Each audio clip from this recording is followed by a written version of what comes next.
প্রথম বিষয় হলো আমরা আগের দিন আহ আরএনএ যত রকমের ছিল আর কি, যত রকম মানে 3 রকমের আরএনএ নিয়ে আমরা আলোচনা করেছি। বাকি যে সমস্ত আরএনএ ছিল,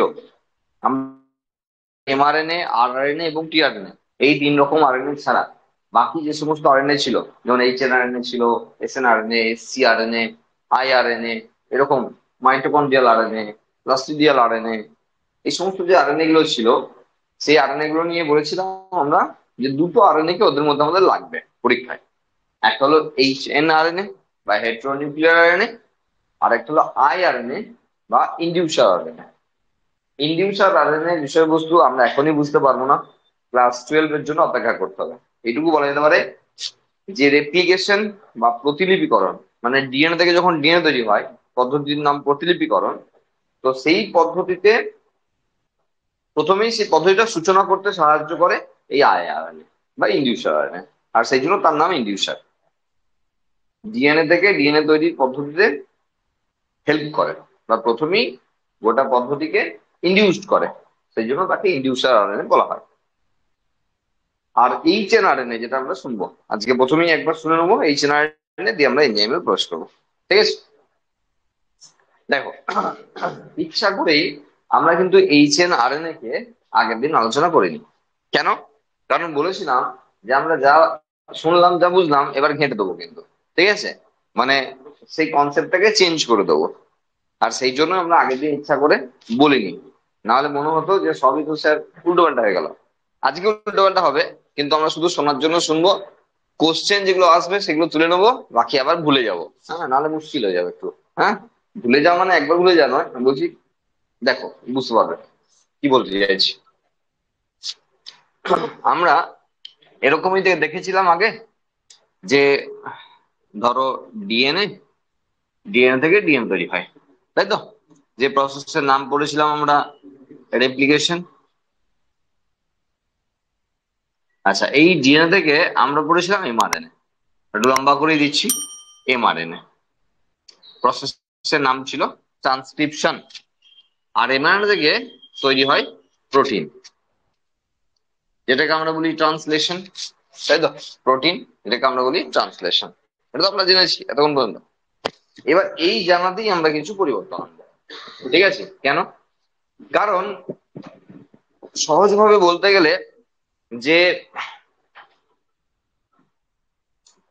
কিছু অনলাইন ক্লাস,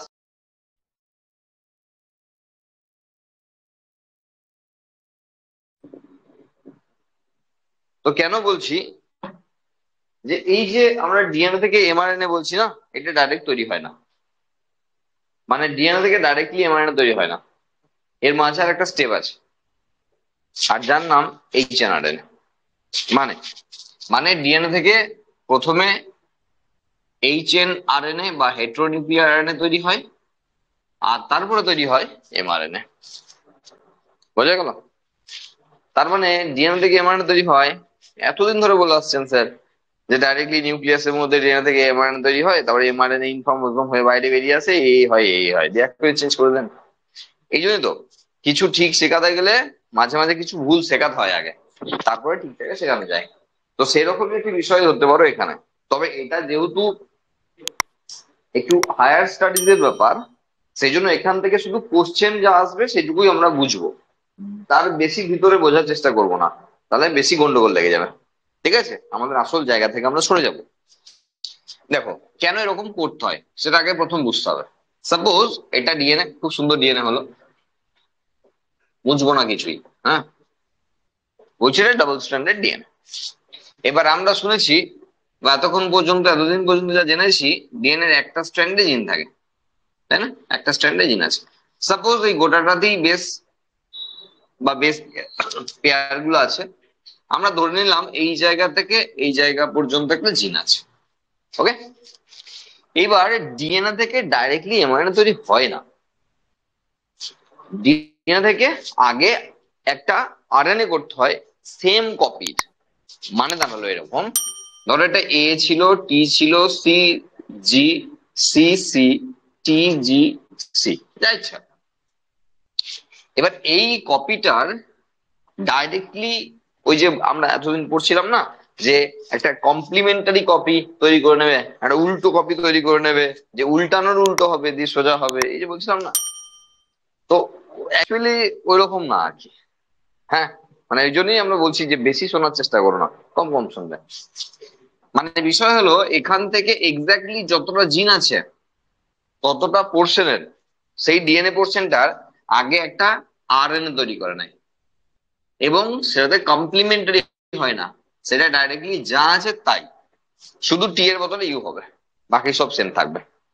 মানে আমরা বোঝানোর জন্য আরেকটা এখানে, আচ্ছা টি তো দুটো আছে, অসুবিধা নেই, ঠিক আছে। তার মানে এখানে এ থাকলে এই থাকবে, টি এর বদলে যেহেতু ইউ হয় তাহলে ইউ, সি সি সি থাকবে, জি জি থাকবে, সি থাকবে, সি থাকবে, টি এর বদলে ইউ থাকবে, জি থাকবে, আর সি থাকবে।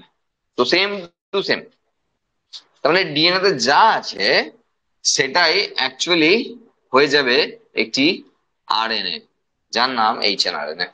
আমরা একটু সাইন্টিফিক্যালি করার জন্য, না ঠিক আছে, 3.5 গ্রাম, ঠিক আছে। তো অ্যাকচুয়ালি এটা হয়, এটাকে এইচএনআরএনএ বলা হয়। এবার এখান থেকে তৈরি হয় এমআরএনএ, যার সাইজটা কিন্তু একটু ছোট হবে। এখান থেকে তৈরি হয় এমআরএনএ। মানে কি হলো, এটা কমপ্লিমেন্টারি, এটা কিন্তু এবার কমপ্লিমেন্টারি। মানে অ্যাকচুয়ালি এটা, যে এই যে এইচএনআরএনএ হলো না, এখানে এমন কিছু পার্ট আছে, এবার আমরা বেস গুলোকে মুছে দিচ্ছি। আমরা বুঝিয়ে নিলাম যে ডিএনএ এর যে স্ট্র্যান্ডে জিন আছে সেই স্ট্র্যান্ডের হুবহু, হুবহু, নট কমপ্লিমেন্টারি, হুবহু এক কপি আরএনএ তৈরি করে নিল, যার নাম হেটেরোনিউক্লিয়ার আরএনএ। ঠিক আছে, তো বেস গুলো আমরা বুঝে গেছি কি আছে না আছে, এবার একটু মুছে দিলাম, বেস গুলোর দরকার নেই আমার। এবার দেখো, সাপোজ ধরলাম যে এই ডিএনএটার, এই জিনটারই বলছি, ডিএনএ বললে আবার গুলিয়ে যাবে, এই জিনটার এই অংশটা, মানে এই অংশটায়, এই অংশটা ধরো অ্যাক্টিভেটেড পার্ট, এই অংশটা, জিনের সব অংশটা ওইভাবে অ্যাক্টিভেটেড থাকে না, ঠিক আছে। এটা মাঝখানে ধরো ইনঅ্যাক্টিভেটেড পার্ট আছে, একটা জিনের মধ্যেই বলছি, এটা আবার অ্যাক্টিভেটেড পার্ট লাল অংশগুলো, এটা আবার ইনঅ্যাক্টিভেটেড পার্ট, এরকম করে আছে। তো যখন এমআরএনএ তৈরি হয় না, তখন ওই অ্যাক্টিভেটেড পার্ট গুলো অ্যাকচুয়ালি এসে জোরে, আর যেগুলো ইনঅ্যাক্টিভেটেড পার্ট সেগুলো কেটে বাদ যায়। যেগুলো এসে জুড়বে, যেগুলো এসে জুড়বে সেগুলোকে বলা হয় এক্সন। তাহলে এক্সন গুলো জুড়ে অ্যাকচুয়ালি এমআরএনএ তৈরি হয়েছে। আর যে অংশগুলো কেটে বাদ গেল সেটাকে বলা হয় ইন্ট্রন। নামটা শুনে মনে হতে পারে ইন্ট্রনটাই মনে হয় মানে থাকলে ভালো হতো, আর এক্সনটা কেমন বাদ যায় বাদ যায় মনে হচ্ছে, হ্যাঁ, ইন আর এক্স করলে তাই তো হয়, কিন্তু না, ঠিক আছে। এক্সন গুলো actually activated part of hnRNA, যেগুলো জুড়ে অ্যাকচুয়ালি তৈরি হয় এমআরএনএ। এখান থেকে এই পার্ট গুলো কেটে বাদ চলে যাবে, এই পার্ট গুলোকে কেটে বাদ চলে যাবে। এটাকে বলা হয়, এই পদ্ধতিটাকে বলা হয় ডিএনএ স্প্লাইসিং। এটা একটু আপার ক্লাসের জিনিসপত্র, হ্যাঁ, স্প্লাইসিং। আর গোটা মডেলটা ডিএনএ স্প্লাইসিওজোম মডেল বলা হয়। বোঝা গেল, এখানে কাটাকুটি হয় আর কি, সেজন্য স্প্লাইসিং কথাটি আসছে। তার মানে আমরা যেটা বুঝেছিলাম যে ডিএনএ থেকে এমআরএনএ তৈরি হয়, সেটা একবারের জন্য শুধু বুঝলাম, কেন ইন্ট্রন আর এক্সন আমাদের পরীক্ষায় আসবে। এবার কি তো আসবে না এমসিকিউ তে, তাহলে তো আসতে পারে যে এইচএনআরএন এর উপর যে সক্রিয় অংশগুলো আছে তাকে বলা হয়, দিয়ে এবার ইন্ট্রন এক্সন এটা ওটা এলো, এরকম আসবে। আগে আসতো কি ইন্ট্রন এক্সন কি, খুব পপুলার কোশ্চেন, 12 এর জন্য পপুলার, ঠিক আছে। তো যাই হোক, এখন তো আমাদের এরকম ব্যাপার নাই, তাহলে আমরা একবারের জন্য বুঝে নিলাম, শুনে নিলাম, ইন্ট্রন এক্সন পড়ার জন্য, ডিএনএ স্প্লাইসিং কি জানার জন্য, এইচএনআরএনএ কি জানার জন্য শুধুমাত্র একবার পড়লাম যে এটাকে এই বলা হয়। আর না হলে ভুলে যাও, মাঝে কেউ আছে, নাহলে আবার সেই আগের পদ্ধতিতেই চলে এসো, ডিএনএ থেকে এমআরএনএ তৈরি হয়, যার নাম ট্রান্সক্রিপশন, ঠিক আছে, নাহলে কিন্তু সব ঘেঁটে যাবে। বোঝা গেল, তাহলে আমার যেটুকু দরকার সেটুকুর জন্য শুধু আমরা এই ভিতরের অংশটা একবার ব্যাখ্যা করলাম, বাকি যেমন জানতে তেমনই জানবে এরপর থেকে আবার, ঠিক আছে। তার মানে এটা কেন করতে হলো, সেটা হলো যে ডিএনএ থেকে ডাইরেক্টলি এমআরএনএ তৈরি হয় না। ডিএনএ থেকে আগে আরএনএ তৈরি হতে হয় একটা, সেই আরএনএ এর কাটাকুটির পর হয় এমআরএনএ। আর সেই জন্য মাঝখানে এইচএনআরএনএ কে আসতে হয়েছে। সেই দেখো হেটারো নিউক্লিয়ার আরএনএ নামেও রয়েছে তাই। ঠিক আছে, নিউক্লিয়াসের মধ্যেই তৈরি হয় এবং হেটারোজেনাস একটা অ্যাক্টিভিটি আছে, মানে একটু আলাদা রকমের অ্যাক্টিভিটি আছে। ডিএনএ এর যে কপিটাই জিন আছে সেই কপিটারই জাস্ট নকল করেছে এখানে, যে তৈরি হয়েছে এইচএনআরএনএ। ঠিক আছে, এইচএনআরএনএ যে সেখানে কাটাকুটি করে তারপরে এখানে জুড়ে তৈরি হলো এমআরএনএ বা মেসেঞ্জার আরএনএ। ঠিক আছে, তাহলে এই অংশটুকুতে আমরা বুঝে গেলাম যে এইচএনআরএনএ কি বা এক্সন ইন্ট্রন ব্যাপারগুলো কি এবং এমআরএনএ কিভাবে প্রডিউস হয়। ঠিক আছে, তাহলে আমরা ছাড়লাম এটা দিয়ে আমরা আজকের যে টপিক অ্যাকচুয়ালি এনজাইম, সেই এনজাইম পোর্শন নিয়ে আমরা আলোচনা শুরু করছি। ওকে,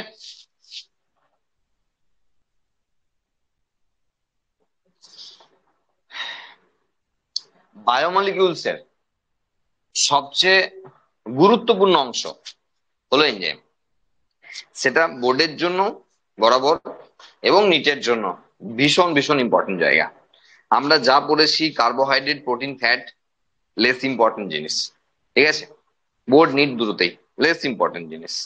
হ্যাঁ, ডিএনএ আরএনএ ভীষণ ইম্পর্টেন্ট জিনিস, যেহেতু 12এও আছে ইম্পর্টেন্ট, 11-এর জন্য ইম্পর্টেন্ট।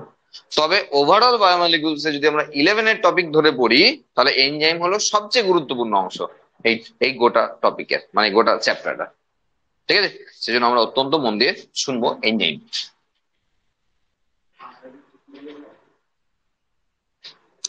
যে সমস্ত কোশ্চেন গুলো আছে, হ্যাঁ, সেগুলো কি এর আগে পর্যন্ত এই রিলেটেড? ঠিক আছে, বলিনি আগে দিয়ে তারপরে। হ্যাঁ, এনজাইমস দেখো আমরা মুছে দিলাম তাই, নাহলে ব্যাপারটা এরকমই ছিল যে ডিএনএ থেকে ডিএনএ তৈরি হয়, সেখান থেকে এমআরএনএ তৈরি হয়, আর এমআরএনএ থেকে প্রোটিন তৈরি হয়, এরপরে নেক্সট স্টেপ হলো প্রোটিন থেকে এনজাইম তৈরি হয়। ওকে, তার মানে সেই অর্থেই আমরা ওয়ান জিন ওয়ান এনজাইম এই কথাটি আনছিলাম, যেটা আবারও ক্লাস 12 আছে। তাহলে এনজাইম প্রোটিন থেকে তৈরি হয় বা প্রোটিন দিয়ে এনজাইম তৈরি হয়, এটা তো আমরা ওখানে দেখতে পাচ্ছি। তাহলে এনজাইম সম্পর্কে বলার জন্য আমাদের ওই বিষয়টি লাগছে। ঠিক আছে, তার মানে যদি এনজাইমের যদি ক্যারেক্টার বা ক্যারেক্টারিস্টিক্স ফিচার যেগুলো ক্যারেক্টারিস্টিক ফিচার যেগুলো রয়েছে সেগুলো যদি নিয়ে আলোচনা করি আমরা, তাহলে এনজাইম প্রায় প্রত্যেক ক্ষেত্রে 99.99 ক্ষেত্রেই রয়েছে যে এনজাইম প্রোটিন দিয়ে তৈরি।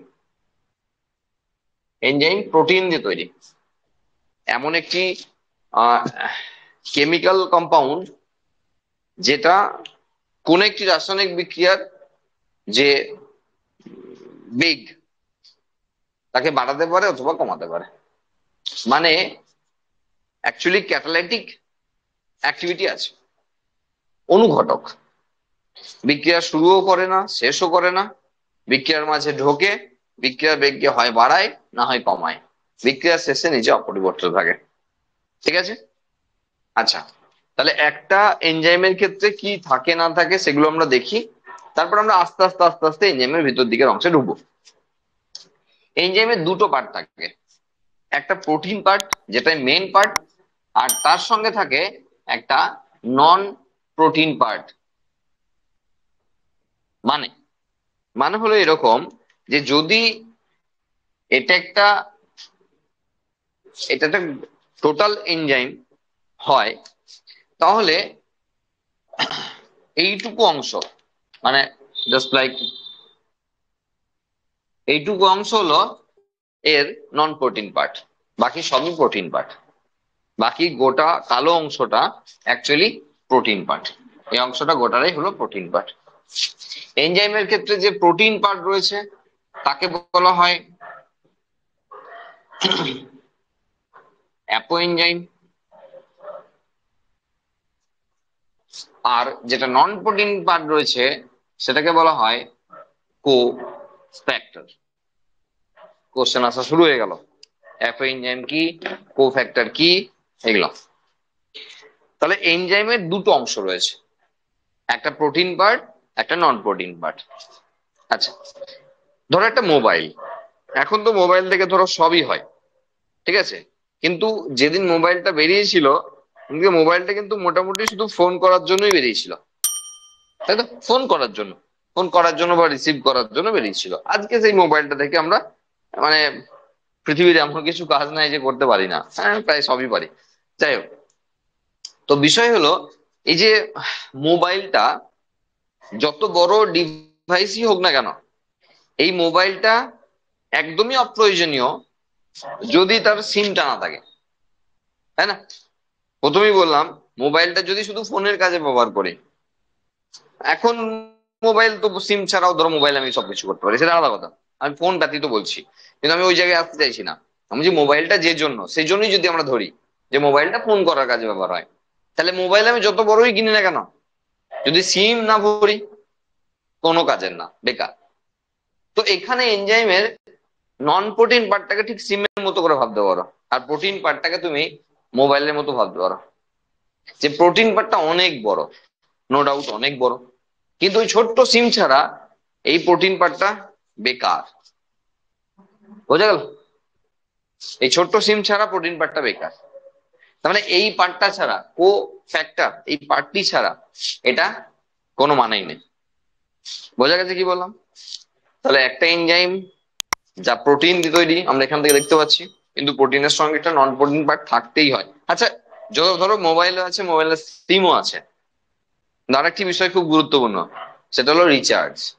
রিচার্জ থাকতে হবে, শুধু সিমটা ভরে রাখলে হবে না, সঙ্গে তার রিচার্জও থাকতে হবে, তারপরেই কিন্তু ফোনটা ব্যবহারযোগ্য, তাই না? তো সেই রকম করে তোমাকে বিষয়টাকে ভাবতে হবে। আচ্ছা, এই যে প্রোটিন আর নন প্রোটিন পার্ট দুটোকে যদি একসঙ্গে করি, তাহলে একে বলা হবে হলো এনজাইম। হলো মানে সম্পূর্ণ।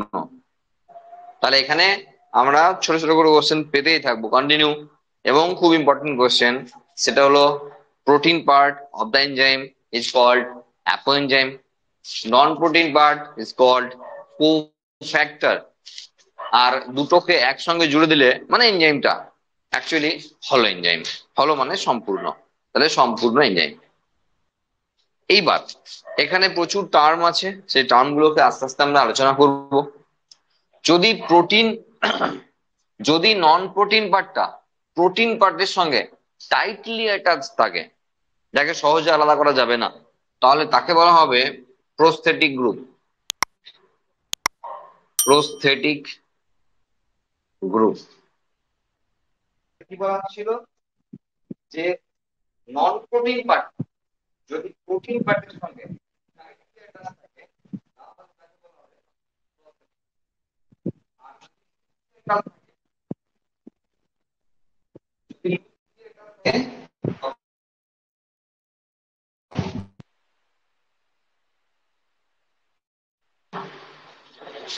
তাহলে নন প্রোটিন পার্টটা যদি প্রোটিন পার্টের সঙ্গে টাইটলি অ্যাটাচ থাকে, তখন তাকে বলা হবে প্রস্থেটিক গ্রুপ। মানে এই পার্টটা এই পার্টের সঙ্গে, এই পার্টটা এই পার্টের সঙ্গে টাইটলি অ্যাটাচ আছে, তাহলে প্রস্থেটিক গ্রুপ। আর যদি লুজলি অ্যাটাচ থাকে, যাকে সহজেই আলাদা করে দেওয়া যাবে, তখন সেটা হয়ে গেল কো এনজাইম। ওকে, তার মানে দাঁড়ালো, যদি আমরা হলো এনজাইমটাকে এখানে একবার সরিয়ে নিই, তার মানে দাঁড়ালো এরকম যে কো ফ্যাক্টরটাকে তিন ভাগে ভাগ করা হয়। ব্যাস, সেই তিন ভাগের মধ্যে একটা হলো প্রস্থেটিক গ্রুপ, দু নম্বর হলো কো এনজাইম, আর সেটা হলো মেটাল আয়ন বা মেটাল অ্যাক্টিভেটর। অ্যাক্টিভেটর ভালো করে বুঝবে, হ্যাঁ, কনফিউজ হবে না, বিষয় একই, বিষয় একই। আমরা সেখানে টপিক অনুযায়ী পড়াতে চেষ্টা করছিলাম, আর এখানে আমরা একজাক্টলি দেখিয়ে দিলাম যে কোফ্যাক্টরের তিনটে ভাগ। কোফ্যাক্টর যদি অ্যাপো এনজাইমের সঙ্গে টাইটলি অ্যাটাচ থাকে, তাহলে তাকে প্রস্থেটিক গ্রুপ বলা হবে। লুজলি অ্যাটাচ থাকলে তাকে কোএনজাইম বলা হবে। আর যদি কো ফ্যাক্টরটা কোনো মেটাল আয়ন হয়, তখন তাকে মেটাল অ্যাক্টিভেটর বলা হবে। আমরা বললাম যে প্রোটিন পার্টটা যত বড়ই হোক না কেন, নন প্রোটিন পার্টটা যদি সঙ্গে না জড়ে, তাহলে কোনো মানেই নেই। তো সেই রকমই বিষয় আর কি, যে এই নন প্রোটিন পার্টটা যদি পার্টিকুলার কোনো মেটাল আয়ন হয়, যেমন ধরো কো এনজাইম যখন হচ্ছে না, তখন সেখানে এনএডি, এনএডিপি এসব হচ্ছে, কোনো অর্গানিক কোনো মলিকিউল হচ্ছে। আর এখানে যদি কোনো মেটাল হয়, তখন তাকে বলা হবে মেটাল অ্যাক্টিভেটর। ঠিক আছে, তাহলে আবার যেহেতু পাঁচটা টপিকই ভীষণ গুরুত্বপূর্ণ, পাঁচটা টপিকই ভীষণ গুরুত্বপূর্ণ, সেই জন্য আবারও বলছি, একটা এনজাইম যা প্রোটিন দিয়ে তৈরি, সেটা আমরা দেখতেই পাচ্ছি যে প্রোটিনের পরবর্তী স্টেপ হলো এনজাইম, মানে কোন একটা জিনকে তার এক্সপ্রেশন করাতে গেলে ম্যাক্সিমামই এনজাইম তৈরি করতে হয়, আর সেই এনজাইম নিয়ে আমরা আলোচনা করছি। এবার যদি আমরা একটা এনজাইমের ক্ষেত্রে তার গঠনগত ব্যাপার ভাবি, তাহলে একটা প্রোটিন পার্ট আছে, একটা নন প্রোটিন পার্ট আছে। প্রোটিন পার্টটা মেজরিটি, ঠিক আছে, মেজর পার্ট। তাহলে প্রোটিন পার্টটাকে বলা হয় অ্যাপোএনজাইম, নন প্রোটিন পার্টটাকে বলা হয় কোফ্যাক্টর। কোফ্যাক্টর যদি অ্যাপোএনজাইমের সঙ্গে লুজলি অ্যাটাচ থাকে তাহলে কোএনজাইম বলা হয়, যদি টাইটলি অ্যাটাচ থাকে তাহলে প্রস্থেটিক গ্রুপ বলা হয়, আর যদি সেটা কোনো মেটাল হয় তাহলে মেটাল অ্যাক্টিভেটর বলা হয়। বোঝা গেল?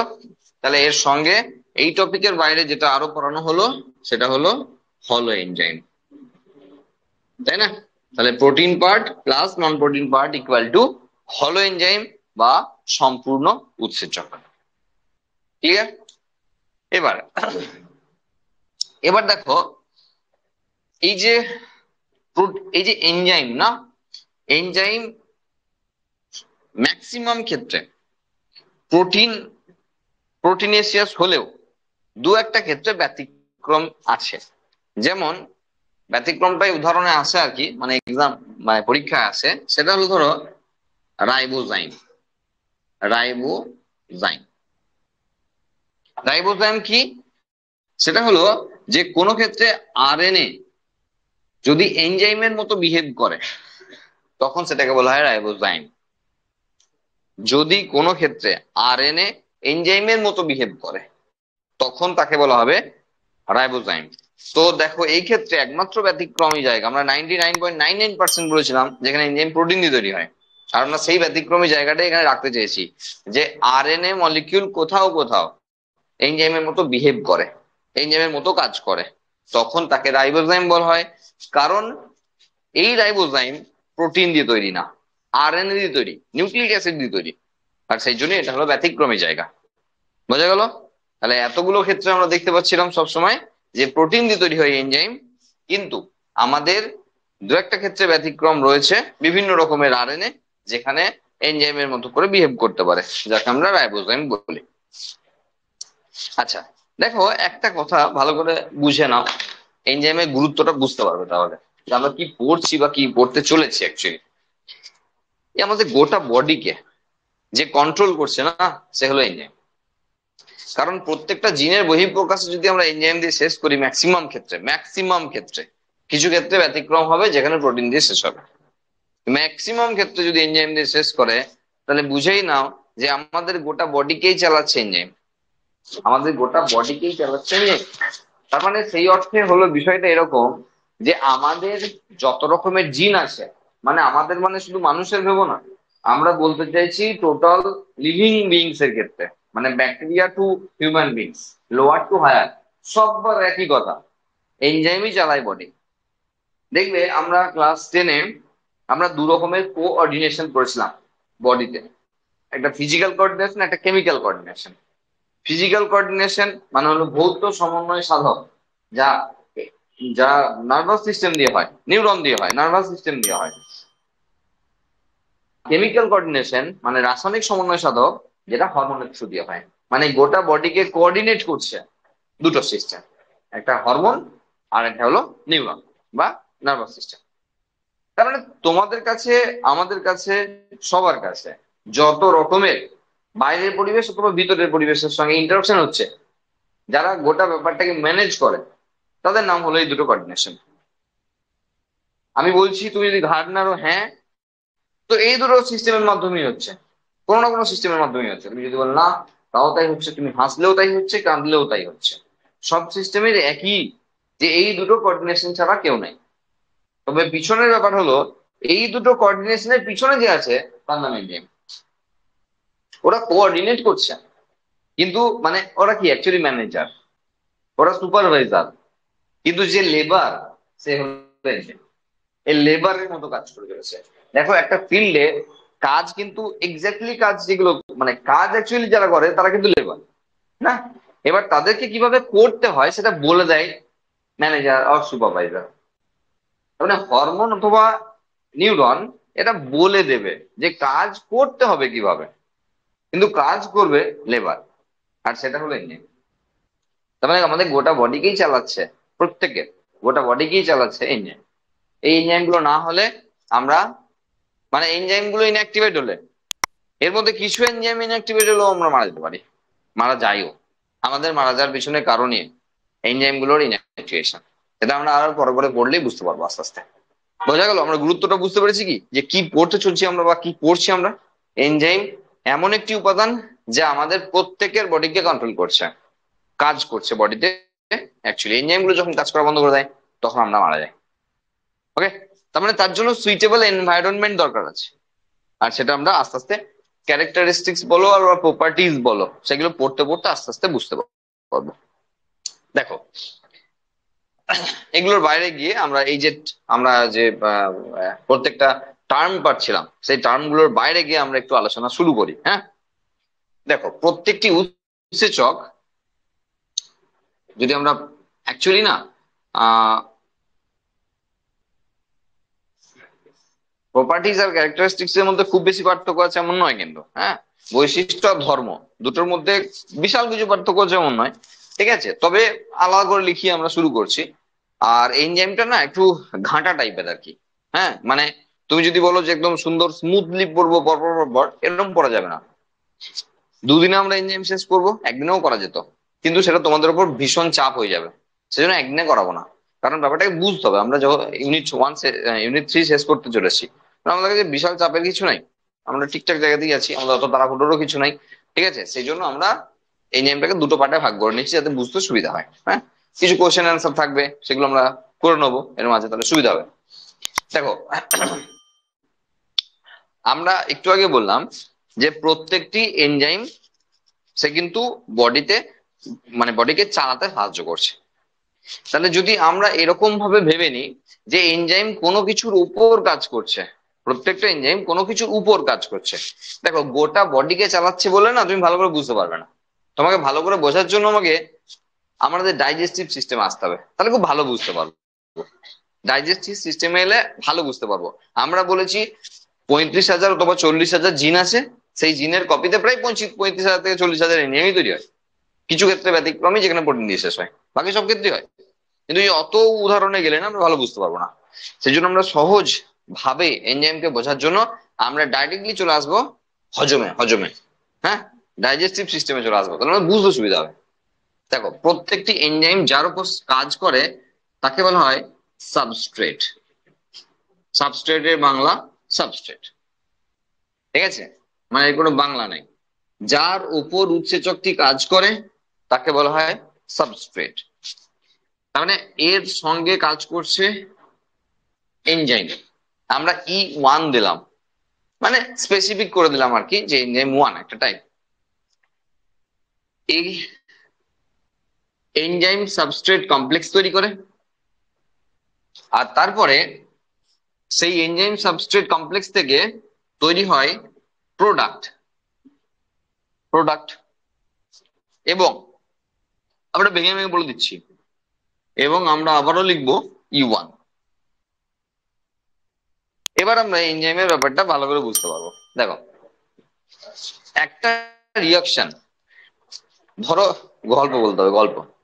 ধরো দুই বান্ধবীর মধ্যে ঝগড়া চলছিল, ঠিক আছে, মানে বেশ ঝগড়া চলছিল, কিন্তু মুখে মুখিতেই ব্যাপারটা ছিল আর কি। মানে মুখে মুখে চলছিল, যা চলছিল খুব রাগান্বিত অবস্থায় চলছিল, কিন্তু মুখে মুখে চলছিল।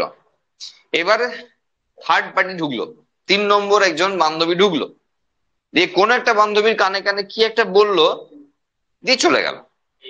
এবার দেখা গেল এতক্ষণ যেটা মুখে মুখে চলছিল এখন আমার হাতাহাতিতে শুরু হয়ে গেল। তার মানে এই 3 নম্বর বান্ধবীটা হলো অ্যাকচুয়ালি এনজাইম। দেখো সে ঝগড়াটা শুরুও করেনি, কিন্তু সে কিন্তু শেষও করেনি, সে কিন্তু শুধু তার রেটটাকে বাড়িয়ে দিয়েছে। ঝগড়াটা মুখোমুখি ছিল, হাতাহাতিতে পরিণত করে দিয়েছে। এটা হলো এনজাইম। এনজাইম কোনো বিক্রিয়ার শুরুও করে না, কোনো রাসায়নিক বিক্রিয়া শেষও করে না, বিক্রিয়ার মাঝে ঢুকে হয় বিক্রিয়ার বেগকে বাড়ায় অথবা কমায়। তার মানে আরেকটা উদাহরণ দেওয়া যেতে পারে যে সেই ঝগড়া চলছিল মুখে মুখে, 3 নম্বর একজন বান্ধবী ঢুকলো, একজনের কানে কানে কি একটা বলে চলে গেল, দেখা গেল সে যাওয়ার পরে দুজন, ঝগড়া তো দূরে থাক, তারা কোলাকুলি আরম্ভ করলো। মানে কি এমন এনজাইমের কাজ, এটা এনজাইমের কাজ যে বিক্রিয়ার হারকে কমিয়ে দিল বা বাড়িয়ে দিল, দুটোর মধ্যে অনুঘটকের কাজই তো তাই। বোঝা গেল কি বললাম? তার মানে কোন একটি এনজাইম বিক্রিয়ার শুরুও করে না, শেষও করে না, বিক্রিয়ার হারকে বাড়ায় অথবা কমায় এবং শেষে নিজে অপরিবর্তিত থাকে। এটা ভীষণ গুরুত্বপূর্ণ বিষয়। দেখো E1 লিখেছিলাম আমরা, শেষে E1 দিলাম। এনজাইমের সাবস্ট্রেটের সঙ্গে কাজ করার কথা বলছি। একবার এনজাইম সাবস্ট্রেট কমপ্লেক্স তৈরি করলো, মানে যে ফিল্ডে তিনজন একসঙ্গে মিলিত হলো, তারপর কিন্তু ও কিন্তু ওর মতো করে চলে গেছে, তৈরি হয়েছে আলটিমেট রেজাল্ট, মানে প্রোডাক্ট। বোঝা গেল? দেখো এখানে এই যে সাবস্ট্রেটের কথা বলছি, এটা কিন্তু এনজাইমের জন্য স্পেসিফিক, মানে একটা স্পেসিফিক এনজাইম একটা স্পেসিফিক সাবস্ট্রেটের উপর কাজ করে, কখনো আলাদা কিছুর উপর কাজ করবে না। ঠিক আছে? ধরো ধরো একটা প্রোটিনকে ডাইজেস্ট করবে, একটা প্রোটিনকে ডাইজেস্ট করবে, আর ধরো সেই প্রোটিনকে ডাইজেস্ট করবে, যেহেতু বললো সেজন্য পেপসিনই লিখলাম। এইবার এখানে আর একটা টার্ম তাহলে আমাকে লিখতেই হয়, প্রো এনজাইম। আবার একটা টার্ম পেয়ে গেলাম, প্রো মানে আগে, মানে যে প্রো সম্পর্কে তোমরা জানো এখন আধুনিক যুগে, সেই প্রো না। হ্যাঁ, প্রো মানে এখানে অ্যাডভান্স হয়ে যাচ্ছে না, মানে কোন একটা সাবস্ক্রিপশন নিয়েছো, তারা আবার প্রো লাগানো আছে, তুমি তো অ্যাডভান্স সাবস্ক্রিপশন আর কি, মানে তুমি তো আরো অ্যাডভান্স লেভেল আছো। এই প্রো মানে কিন্তু আগে, মানে প্রো এনজাইম থেকে অ্যাকচুয়ালি এনজাইম তৈরি হয়, মানে দাঁড়ালো যেখান থেকে এনজাইম তৈরি হয় তাকে বলে প্রো এনজাইম।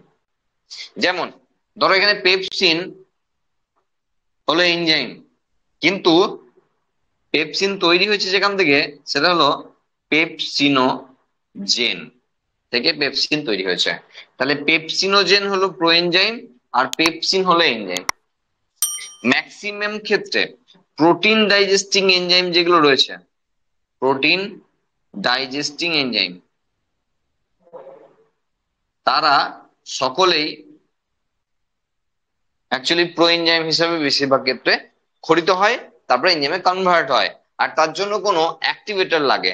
আর সেই জন্য আমরা পরপর টার্ম অনুযায়ী যদি বলি, তাহলে এটাও একটা টার্ম, এগুলো তো টার্ম বলছিলাম, হ্যাঁ এগুলো তো পড়তে হচ্ছে আমাদের। তাহলে আরেকটি টার্ম আমরা পেয়ে যাবো এখানে, সেটা হলো অ্যাক্টিভেটর, যেটা আমরা এখানে মেটাল অ্যাক্টিভেটর একবার লিখেই ফেলেছি। শুধু মেটাল না, যে কোনো জায়গায় যে কোনো অ্যাক্টিভেটর কাজ করতে পারে। মানে এই প্রো এনজাইমকে এনজাইমে কনভার্ট করার জন্য লাগে অ্যাক্টিভেটর, প্রো এনজাইমকে এনজাইমে কনভার্ট করার জন্য লাগে, অ্যারোর মাথায় লাগিয়ে দিলাম স্টারটা, লেখার জায়গা নাই তাই অ্যাক্টিভেটর।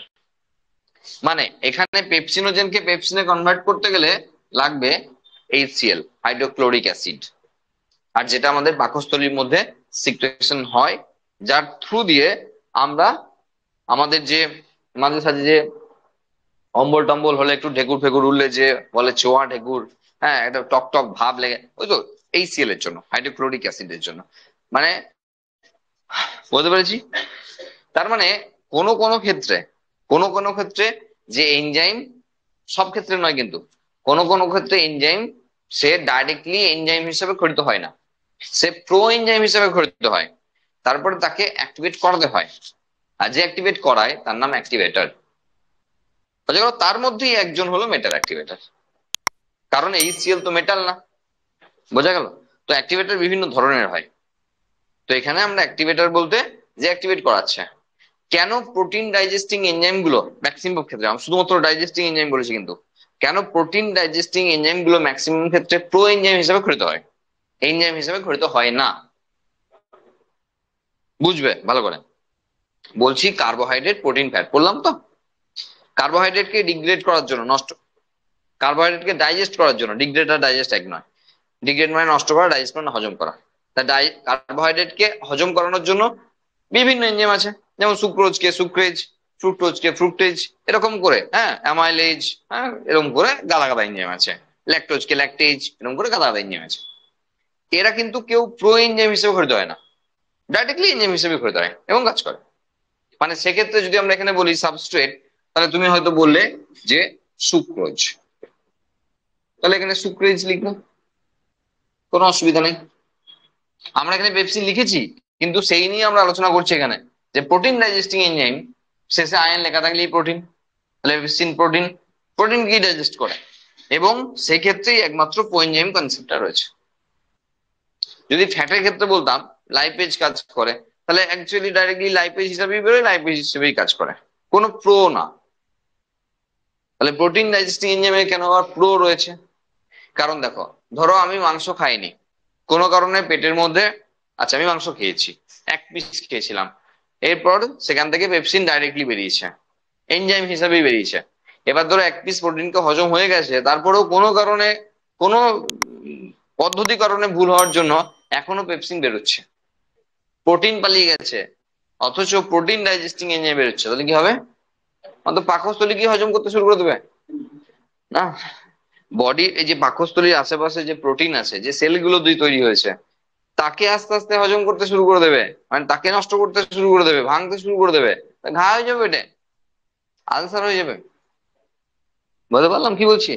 সেই জন্য প্রোটিন ডাইজেস্টিং এনজাইম গুলো কখনো ডাইরেক্টলি সিক্রেট করে না, তারা অ্যাকচুয়ালি প্রোএনজাইম হিসেবে সিক্রেট করে, তারপরে তাকে অ্যাক্টিভেট করতে হয়।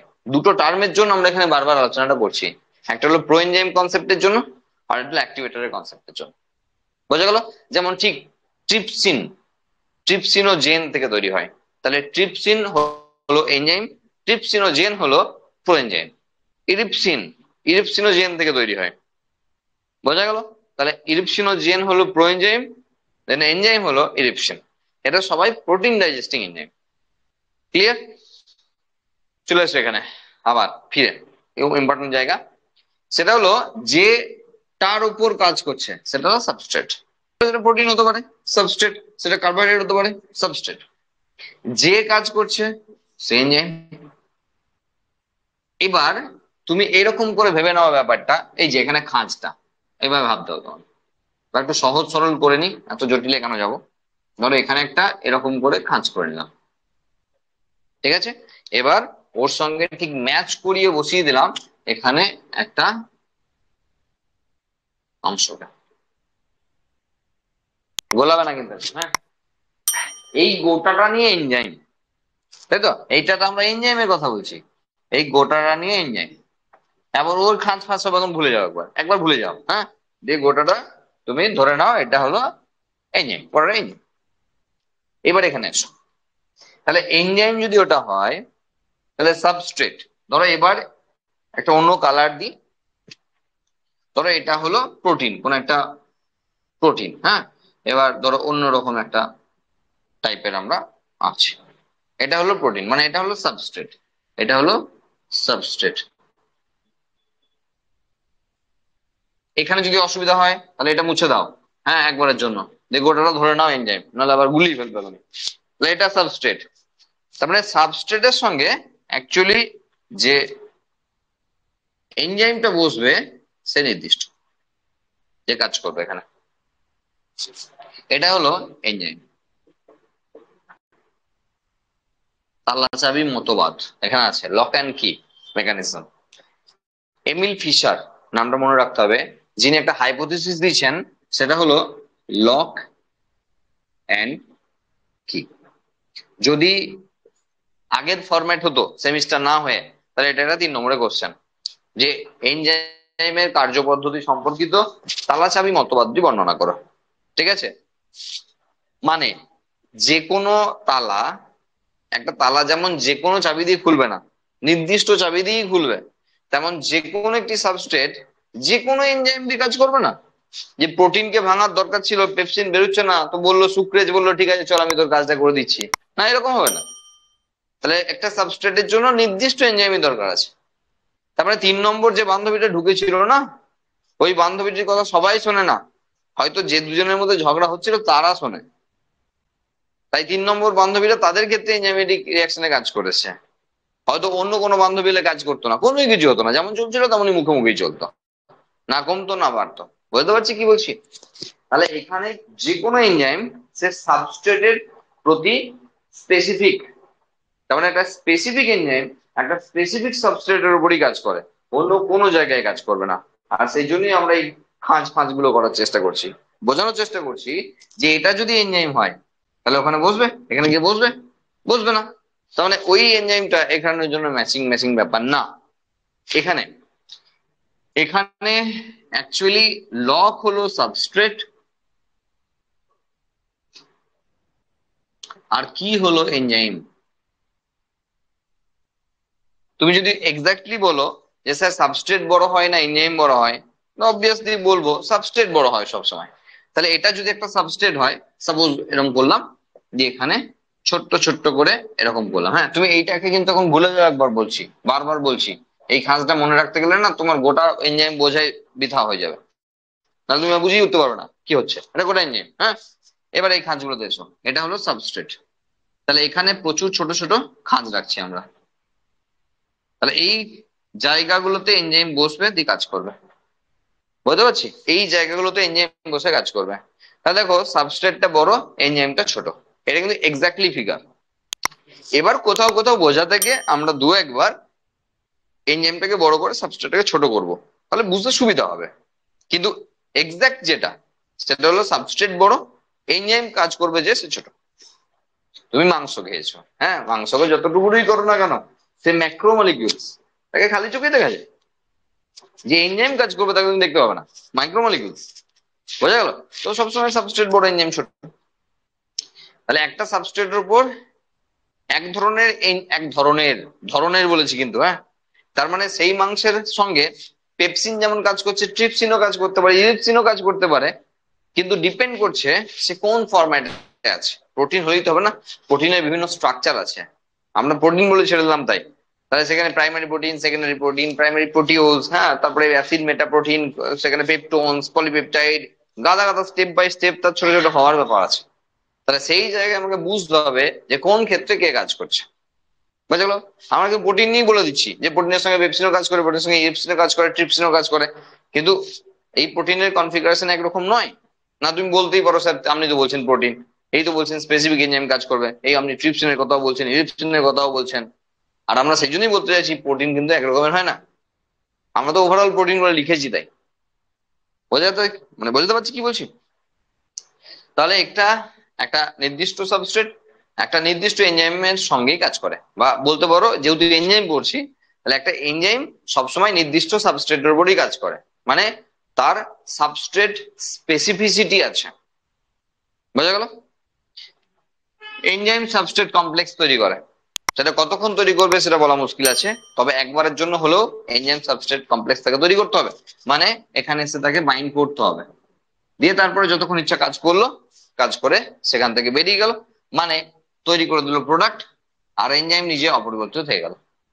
এবার সেই এনজাইমের কি হবে পরে সেটা অন্য কথা, কিন্তু সেই এনজাইম এই বিক্রিয়ার শেষে অপরিবর্তিত আছে। ঠিক আছে? এইবার আমরা নেক্সট দিনে যখন আলোচনা করব না, একটু ছুঁয়ে রাখবো, নেক্সট দিনে যখন আলোচনা করব তখন একবার দেখাবো যে এনজাইমকে যদি, এনজাইমের পরিমাণকে যদি ফিক্সড রেখে যদি সাবস্ট্রেটের পরিমাণ বাড়ায় তাহলে কি ঘটনা ঘটবে। আবার উল্টোটা, যে এই সাবস্ট্রেটটাকে ফিক্স রেখেছি, পরিমাণটাকে, পরিমাণ বলছি অ্যামাউন্ট অফ সাবস্ট্রেট ফিক্স রেখে এনজাইমটাকে বাড়াচ্ছি, তাহলে কি ঘটনা ঘটবে, সেগুলো নিয়ে আমরা আলোচনা করব নেক্সট দিনকে। হ্যাঁ, সেগুলো টপিকে থাকবে, তখন কিন্তু সেই প্রপার্টিজ এর মধ্যেই ঢুকবে, কিন্তু নতুন নতুন টপিক আসবে সেগুলো, কিন্তু প্রপার্টি সেগুলো। হ্যাঁ, বোঝা গেছে? আচ্ছা, তাহলে এনজাইম আর সাবস্ট্রেটের ব্যাপার স্যাপার আমরা খানিকটা করে বুঝতে পারলাম। কোনো ডাউট আছে গো তোমাদের? মাসুম, ইসরাইল, কালাচাঁদ, ইসরায়েলের নামটা বলতেই আমার ভয় লাগে, উড়িয়ে ফুরিয়ে দেবে কিনা। ঠিক আছে, চলো নেক্সট জায়গা নিয়ে আমরা আলোচনা করি। সেটা হলো যে এই যে এনজাইম সাবস্ট্রেটের সঙ্গে কাজ করে, তা একটা আমরা একটা কাজ করি, হ্যাঁ, বোর্ডটাকে একটু মুছে নিই, হ্যাঁ, নালে আমাদের আর আর কিছু করার জায়গা থাকছে না, হ্যাঁ, বোর্ডটাকে মুছে দিই, দিয়ে আমরা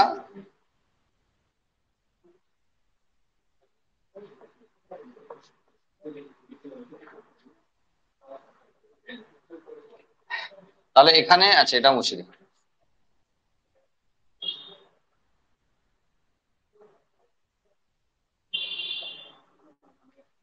প্রপার্টিজ, তাহলে প্রথমেই লিখছি আমরা সাবস্ট্রেট স্পেসিফিসিটি,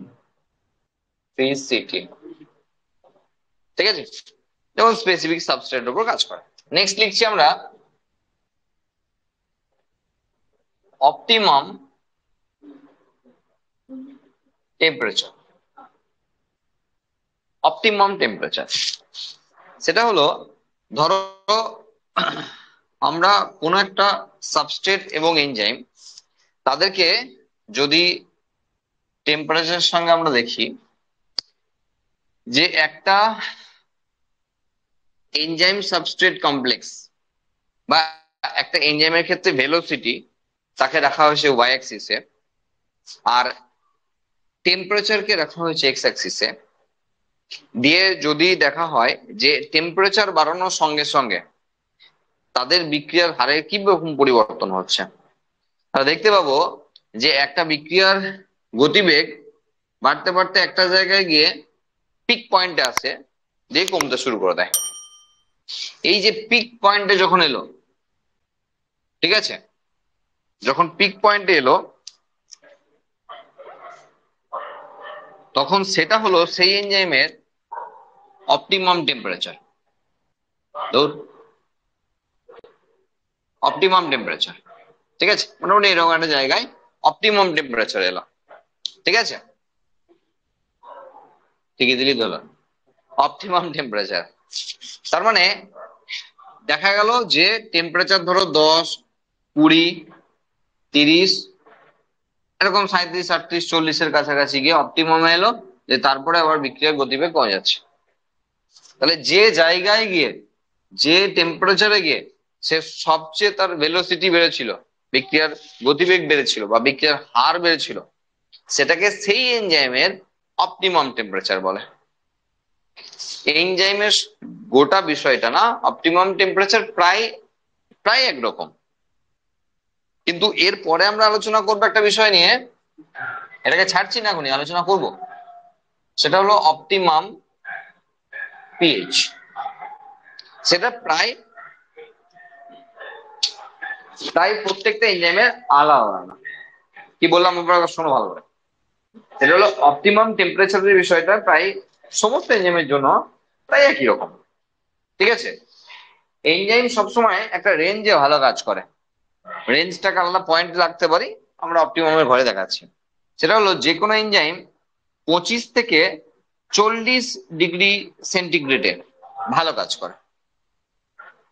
এর নিচে যদি আনা হয়, মানে 25-এর নিচে যদি টেম্পারেচারকে আনা হয়, তাহলে প্রোটিনটা ইনঅ্যাক্টিভেট হয়ে যাবে, মানে এনজাইমটা ইনঅ্যাক্টিভেট হয়ে যাবে। যেহেতু আমরা এনজাইম প্রোটিন দিয়ে তৈরি হয় বলছি বারবার প্রথম থেকেই, সেই জন্য আমরা বলতে পারি যে সেই এনজাইমটা ইনঅ্যাক্টিভেট হয়ে যাবে। আর যদি 40-এর উপরে নিয়ে যাওয়া হয়, তাহলে প্রোটিনটা কোলয়েডাল ফরম্যাটে চলে যাবে। কোলয়েডাল ফরম্যাট কেমন? সেটা হলো ডিমের যখন পোচ করা হয় না, পোচ, তখন সাদা অংশটা যে হাল হয়, একটা থকথকে একটা নেক্সচার চলে আসে না, ওটা হলো প্রোটিনের কোলয়েডিয়াল ফরম্যাট। ওই ফরম্যাটে চলে যাবে এনজাইম। প্রোটিনকে গরম করলেই প্রোটিন ওই ফরম্যাটে যায়। ওই ডিমের ক্ষেত্রে আমরা দেখতে পাই, তাই এনজাইম গুলো দেখতে পাই না, তাই বুঝতে পারছি না। বোঝা গেল ডিমের উদাহরণটা না। আচ্ছা, জ্বর হলে আমাদের কি ভালো বোধ হয়? নর্মালি আছি, ধরো আমি এখন সুস্থ আছি, কোনো অসুবিধা নেই। যখন জ্বর এলো, তখন আমাদের ভালো বোধ হয় না, না, খারাপ বোধ হয়, তাই তো? কেন? এই তো গল্প তো এখানেই আছে, গল্প এখানেই আছে, ভালো করে বুঝবে। দেখো আমাদের দেহের টেম্পারেচার কত, হ্যাঁ, 37.4 ডিগ্রি সেন্টিগ্রেড মোটামুটি সবার এক হয় না। আমরা বলেছিলাম SDA ভ্যালুর উপর ডিপেন্ড করে, একটু কম বেশি হয়। হয়তো কত হতে পারে সেটা ওই 0.5-এ হেরফের করতে পারে, ডিগ্রি সেন্টিগ্রেডে হেরফের করতে পারে। না হলে আমরা কম বেশি সবাই 37.4 ডিগ্রি সেন্টিগ্রেড অথবা 98.45 ডিগ্রি ফারেনহাইট এই টেম্পারেচারের মধ্যে আমাদের বডি টেম্পারেচার থাকে। যখন জ্বর আসে 100-র উপরে গেলে আমরা প্যারাসিটামল খেতে শুরু করি, তাই তো? জ্বরের মাত্রা 104-105 পর্যন্ত যাওয়া মানে প্রচুর। তবে এরও উপরে উঠতে পারে, লোকে বেঁচে থাকতে পারে, সেটা কিন্তু একটু অস্বাভাবিকতা।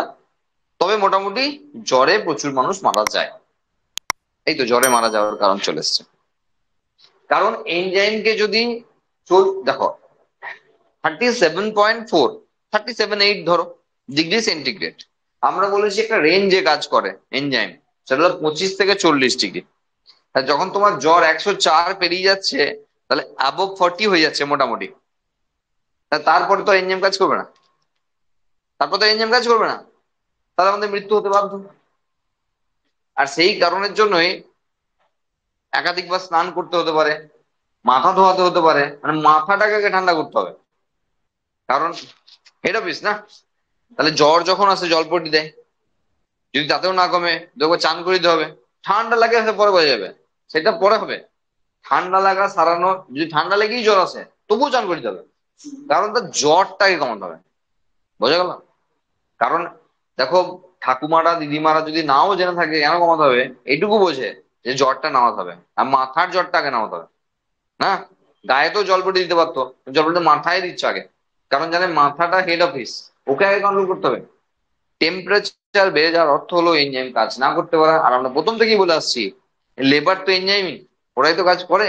তাহলে ফিল্ডে নেমে কাজ করে লেবার গুলো, তাহলে আমাদের বডি চালাচ্ছেই এনজাইম। এবার তারা যদি ইনঅ্যাক্টিভেটেড হয়ে যায়, তাহলে কিন্তু মুশকিল হয়ে যাবে এবং মারাও যেতে পারি, এবং জ্বরে মরে অনেক লোক। বোঝা গেল? তাহলে প্যারাসিটামল যখন খাচ্ছি, ভালো করে বুঝবে, যখন কিছু একটা হয়েছে তার জন্য জ্বর এসেছে, জ্বর আসার তো হাজারো কারণ থাকতে পারে। সেটা আমার ঠান্ডা লাগতে পারে, সেটা আমার গ্যাস অম্বল হতে পারে, সেটা কোনো জীবাণু আক্রমণ হতে পারে, ভাইরাস ব্যাকটেরিয়া প্রোটোজোয়া এটা ওটা সেটা হতে পারে, ক্যান্সার এলেও হতে পারে। হ্যাঁ, যে কোনো কারণে জ্বর হতে পারে। তা জ্বর হয়েছে কেন? প্রশ্ন হলো জ্বর হয়েছে কেন। দেখো, বডি একটু গরম করে দেখছে, দেখি মারতে পারি কিনা, এই হলো ব্যাপার, আর কিছু না। বডি একবার গরম করে দেখছে, দেখি মারতে পারি কিনা। আমরা খাবার যেমন গরম করে খাই না, কেন? জীবাণু মারার জন্য না? আমরা একদিন আলোচনা করছিলাম এটা নিয়ে। তাহলে বডি এটাই চেষ্টা করে, জ্বর আসার এটাই কারণ, যে একবার গরম করে দেখি মারতে পারি কিনা, মানে যা নিয়ে ঝামেলাটা সেই ঝামেলাকে মেটাতে পারি কিনা। তো সেই অর্থে জ্বর আসা ভালো, সেই অর্থে জ্বর আসা ভালো। জ্বর এসছে মানে তোমার বডিতে যে সমস্যা তৈরি করছে তাকে মারার চেষ্টা করছে। কিন্তু অন্য একটা দিকে আমাকে খেয়াল রাখতে হবে, যে ওকে মারতে গিয়ে আমি মরে যাবো না তো। আমি হয়তো কোনো একটা ভাইরাস বা ব্যাকটেরিয়া বডিতে ঢুকেছে বলে আমার বডি নিজে নিজে জ্বর, মানে টেম্পারেচার বাড়াতে শুরু করলো। তো ঠিক আছে, বডি জানে ওকে মারতে হবে তাই বাড়াচ্ছে, কিন্তু বাড়াতে বাড়াতে এমন একটা অবস্থায় চলে যাচ্ছে, তার কারণ হলো যে অপটিমাম লেভেলকে ছাড়িয়ে চলে যাচ্ছে, বা রেঞ্জটাকে ছাড়িয়ে যাচ্ছে। অপটিমাম তো ভালো, মানে এই গেমে পিক পয়েন্টে কাজ করে, মানে ভালো কাজ করে, অপটিমামকে ছাড়লাম আমরা, এই রেঞ্জে বাইরে চলে যাচ্ছে, তখন কিন্তু মৃত্যুর কারণ হয়ে যাবে আমাদের নিজেদের। তখন ভাইরাসকে মারতে গিয়ে দেখা গেলো নিজেই মরে বসে আছি। সেই জন্য তখন জলপটি দিতে হবে, তখন প্যারাসিটামল খেতে হবে। তাহলে প্যারাসিটামল কিন্তু রোগের সারানোর ওষুধ না, জ্বর কমানোর ওষুধ। হয়ে যাচ্ছে কি বলছি? তাহলে ধরো ধরো ম্যালেরিয়া হয়েছে, তাহলে টেম্পারেচার বাড়ছে। হ্যাঁ, ম্যালেরিয়ার একটা সিকোয়েন্স আছে, 6 ঘন্টা অন্তর অন্তর জ্বর আসে। তাহলে যখন জীবাণুগুলো রক্তের মধ্যে চলে আসে, হ্যাঁ, যখন বোঝা যায়, কিছু ব্যাপার স্যাপার আছে, এখন বোঝাতে পারবো না অত, অনেক ব্যাপার আছে। তো মোটামুটি রক্তের মধ্যে আসার পর কিছু বস্তু বডি বুঝতে পারে যে কেউ একজন অ্যাটাক করেছে, তো তখন তাকে মারার জন্য জ্বর আসে। মানে জ্বরটা এমন লেভেলে আসে, কাঁপুনি দিয়ে জ্বর আসে। ঠিক আছে, কাঁপুনি কেন হয়? তোমার বডি টেম্পারেচার বেশি আছে, বাইরের টেম্পারেচার কম আছে, তখন তো কাঁপবে তুমি। ঠান্ডা লাগছে না তোমার, তোমার বডি টেম্পারেচার বেশি, বাইরের টেম্পারেচার কম, তখন তোমার শীত করবে। সিস্টেম তাই, তাই না? আর তোমার বডি টেম্পারেচার ঠিক উল্টোটা, ভাইস ভার্সা, তখন তোমার গরম করে। এটা তো ফিজিওলজি। তাহলে বিষয় হলো যে বেসিক জিনিসগুলো জানতে হবে। হ্যাঁ, পড়া তো করেই নেবে, কিন্তু বেসিক জিনিসগুলোকে ক্লিয়ার করতে হবে। তাহলে ব্যাপার হলো যে বডি টেম্পারেচার বাড়তে বাড়তে এমন অবস্থায় হয়ে গেল যে এনজাইম গুলো নষ্ট হয়ে যাচ্ছে, তখন কিন্তু আমাদের নানা রকমের অসুবিধা দেখা যাবে। আচ্ছা, যখন জ্বর আসে তখন ভালো হজম করতে পারি আমরা? খাই না। মারাত্মক কোশ্চেন করে দিয়েছে, মানে বলে দিয়েছি উত্তর। বলছে খাই না। আমি তো হজমে ছিলাম, সে তো আরো আগে চলে এসছে, বলছে খাই না। তার মানে কি, টেস্ট অ্যাক্টিভিটি সেসবও গেছে, জ্বর এসছে বলেই তো, কারণ তারাও কাজ করছে না। আর যদি খেয়েও নি, আমাকে কেউ মাংস খাই দিচ্ছে, আমরা হজম করতে পারবো না, কারণ এনজাইম কাজ করছে না। একই বিষয়, এনজাইম কাজ করছে না। তাহলে জ্বর আসার পর আমি যদি রিচ খাবার দাবার খেয়ে বসে থাকি, তাহলে হজম করতে পারবো না, নর্মালি যতটা পারতাম ততটা পারবো না, কারণ এনজাইম কাজ করছে না। বোঝা গেল কি বলছি? দেখো, ঠিক একই কারণের জন্য হোমিওথার্মিক আর পয়কিলোথার্মিক দুটো টার্ম এসছে। উষ্ণ রক্তের প্রাণী আর শীতল রক্তের প্রাণী। পৃথিবীতে যখন প্রথম প্রথম আসছে প্রাণীরা, তখন সব শীতল রক্ত নিয়ে আসছে, মানে বডি টেম্পারেচার যা, বাইরের টেম্পারেচার যা, বডি টেম্পারেচার তাই। দেখো, ব্যাং সাপ পর্যন্ত সেই একই বিষয় হলো। সাপের কাছেও এসে দেখতে পাচ্ছি আমরা, তারা কোল্ড ব্লাডেড, পয়কিলোথার্মিক, যারা বডি টেম্পারেচারকে রেগুলেট করতে পারে না। বাইরে যা টেম্পারেচার, বডিতে তাই টেম্পারেচার। সেই জন্য গ্রীষ্মকালে যখন এখানে সেখানে ঘুরে বেড়াচ্ছে সাপ ব্যাং, ঠিক শীতকালে উল্টোটা। শীতকালে তুমি বন জঙ্গলের ভেতর দিয়ে চলে যাও, খুব ঠান্ডা আছে, তো সাপে খাওয়ার ভয় নাই, কারণ তারা সব গড়, তারা গরম জায়গায় আছে। কারণ তারা ওই যে বাইরের টেম্পারেচার যা, ভেতরের টেম্পারেচার তাই আছে। তাহলে সে যদি নর্মাল টেম্পারেচার, মানে নর্মাল বাইরের পরিবেশে থাকে না, মরে যাবে, কারণ রেঞ্জের বাইরে চলে যাবে। ধরো আমাদের এখানেও টেম্পারেচার মাঝে মাঝে শীতকালে ধরো 15-16 চলে আসছে। তা যদি 16 টেম্পারেচার হয়, 15 টেম্পারেচার হয়, তুমি বলো 25 থেকে 40-এ ভালো কাজ করে ইঞ্জিন, তাহলে 15 টেম্পারেচার তো সাপের উপরে তো কাজই করছে না। আর সাপ যদি বাইরে ঘুরে বেড়ায় তো মরবে। সাপ যদি বাইরে ঘুরে বেড়ায়, মানে দাদাগিরি দেখিয়ে, তো মরবে তো। সেই জন্য ও এমন জায়গায় ঢুকে বসে আছে যেখানে টেম্পারেচারটা এই রেঞ্জ আছে। তাই হয় ঘরের কোণে বসে আছে, নাই গর্তের ভেতরে বসে আছে, কোথাও বসে আছে। বোঝা গেল কি বললাম? আমরা পারি, কারণ আমরা উন্নত। পাখিরা পারে, আমরা পারি, আমরা তার থেকে উন্নত। অ্যাকচুয়ালি ইভলিউশনারি স্টেজে হয়েছে, হাইপোথ্যালামাস যখন ডেভেলপ করে গেছে, পাখি থেকে ডেভেলপ করেছে, যে বডি টেম্পারেচারকে রেগুলেট করে। তাহলে যখন হাইপোথ্যালামাস ডেভেলপ করে গেছে, তখন আমরা এটাকে রেগুলেট করা শিখে গেছি। মানে আমরা ঠান্ডা হলে ঘরের কোণে গিয়ে বসে থাকবো না, আমরা তার জন্য শীতের পোশাক ব্যবহার করতে পারি। না করলেও আমরা বডি টেম্পারেচার কন্ট্রোল করতে পারি। এবার তুমি যদি, এবার উল্টোটা আসি, জ্বর এসেছিল, তার উল্টোটা হতে পারে। তুমি ধরো দার্জিলিং বেড়াতে গেছো, বা তুমি কাশ্মীরে বেড়াতে গেছো, যে কোথাও একটা গিয়ে স্কেটিং ফেটিং কিছু করতে গিয়ে ফেঁসে গেছো, দল থেকে বিচ্ছিন্ন হয়ে গেছো, দিয়ে বরফের স্তূপের মধ্যে আটকে পড়ে আছো। এবার তুমি ছেড়ে অন্য লোককে ভাবো, মেরে দেবো তখন। তুমি ছেড়ে অন্য লোককেও ভাবতে পারো, অসুবিধা নেই। এবার কি হতে পারে সেই লোকটার? সেই লোকটার আলটিমেট মৃত্যু হতে পারে। কেন? কেন বরফ আটকে যাওয়ার জন্য মৃত্যু হওয়ার কি আছে? হয়তো গল্প এখানেই আছে, গল্প সব এখানেই আছে। টেম্পারেচার, জানি হাইপোথ্যালামাস আছে, কতক্ষণ হাইপোথ্যালামাস কতক্ষণ ও চেষ্টা করবে বডি টেম্পারেচারকে রেগুলেট করা। কিন্তু যদি বরফের মধ্যেই আটকে বসে থাকে, ও তো বেশিক্ষণ পারবে না। তার মানে একটা টাইম পর কিন্তু হাইপোথ্যালামাস দিয়েও কাজ হবে না। তার মানে সেই সময় কিন্তু অ্যাকচুয়ালি তার মৃত্যুর কারণ হয়ে যাবে শুধু একটাই কারণ, এনজাইম কাজ না করতে পারা। অন্য কোনো কারণ নেই। খেতে না পেয়ে মরে নাই সে, সে জল খেতে না পেয়েও মরে নাই, সে অন্য কোনো কারণে মরেনি। সে মরেছে একটাই কারণে, সেটা হলো তার বাড়িতে এনজাইম কাজ করেনি, সেজন্য সে মারা গেছে। বোঝা গেল কি বললাম? তো এটা হলো বেসিক ব্যাপার। এবার আমরা এই রেঞ্জটার কথা যেমন বলছি, পাশাপাশি আমরা অপটিমাম কথাটাও বলছি। একে বলে, বাংলায় বলা হয় পরম উষ্ণতা। সেটা হলো যে টেম্পারেচারে গিয়ে তার ভেলোসিটিটা হাইয়েস্ট দেখাচ্ছে। ধরো এটা দেখা গেল, আমরা ধরো আমাদের বডির জন্য 37.4 ডিগ্রি সেন্টিগ্রেড বললাম, তাহলে আমার বডির টেম্পারেচার গুলো ম্যাক্সিমামেরই অপটিমাম টেম্পারেচার হলো 37.4 ডিগ্রি সেন্টিগ্রেড, অথবা 98.45 ফারেনহাইট। বোঝা গেল? তাহলে রেঞ্জের বিষয়টা একদম প্রায় সকলের ক্ষেত্রে এক। হ্যাঁ, এখানে ব্যতিক্রম আছে, আমি একটু বলে দিই। সেটা হলো এখানে একটা এনজাইম আছে যার নাম Taq polymerase. Okay, T for Thermus, A Q for aquaticus, একটা ব্যাকটেরিয়ার নাম থার্মাস অ্যাকোয়াটিকাস। ক্লাস 12-এ গিয়ে বায়োটেকনোলজি বলে একটা চ্যাপ্টার আছে, সেখানে পড়বে। থার্মাস মানে বুঝতে পারছো, উষ্ণতার সঙ্গে ব্যাপার রয়েছে। অ্যাকোয়া জলের সঙ্গে ব্যাপার রয়েছে, মানে এরা উষ্ণ প্রস্রবণে থাকে।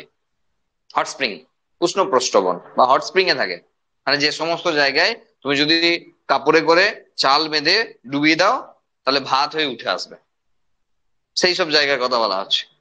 তো সেই জায়গাতে ওরা বিন্দাস থাকে।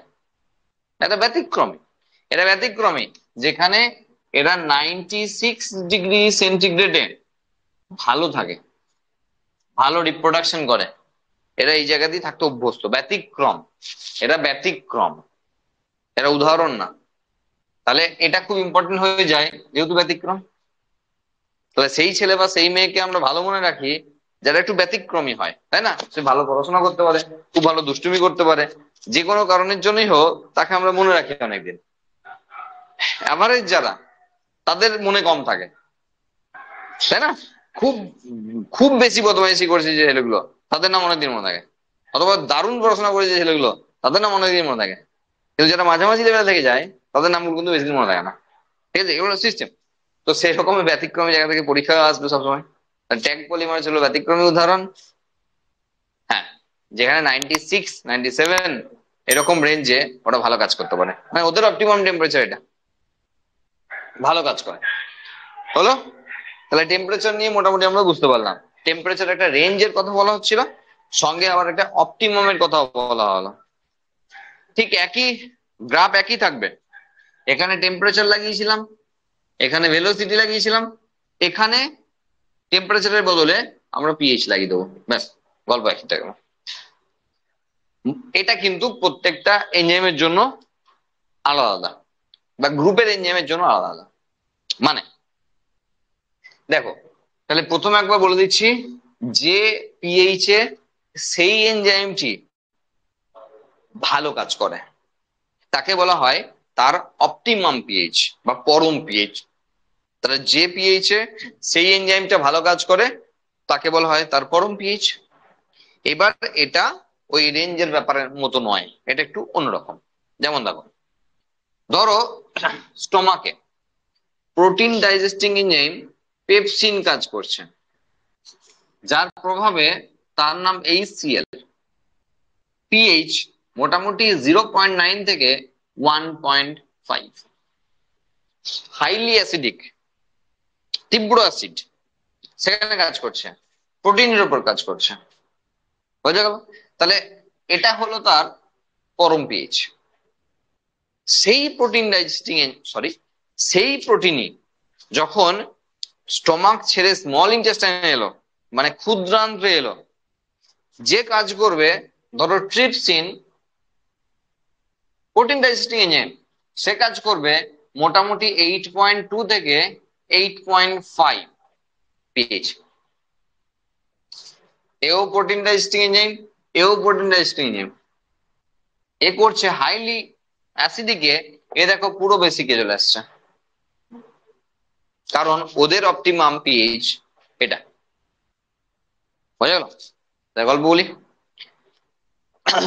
ধরো আমরা যখন বিয়ে বাড়িতে রিচ খাবার দাবার খেলাম, তো ঘরে একটা স্প্রাইট বা 7 আপের খোঁজ করি অনেকে, বা সঙ্গে আমরা বিভিন্ন জায়গায় খাওয়ার সময় শখের বসেই হোক আর কিছু ভালোবাসি হোক আর কি, আমরা একটা কোল্ড ড্রিঙ্কস এর খোঁজ করি। আর সেই কোল্ড ড্রিঙ্কস অবশ্যই স্লাইস বা মাজার মতো কেউ না, হ্যাঁ, মানে যেখানে কার্বন ডাই অক্সাইড প্রেসারাইজড অবস্থায় আছে, যেগুলো ঝাঁঝালো, সেই ধরনের কিছু একটা খেলে আমার হজম ভালো হবে, নো ডাউট ভালো হবে।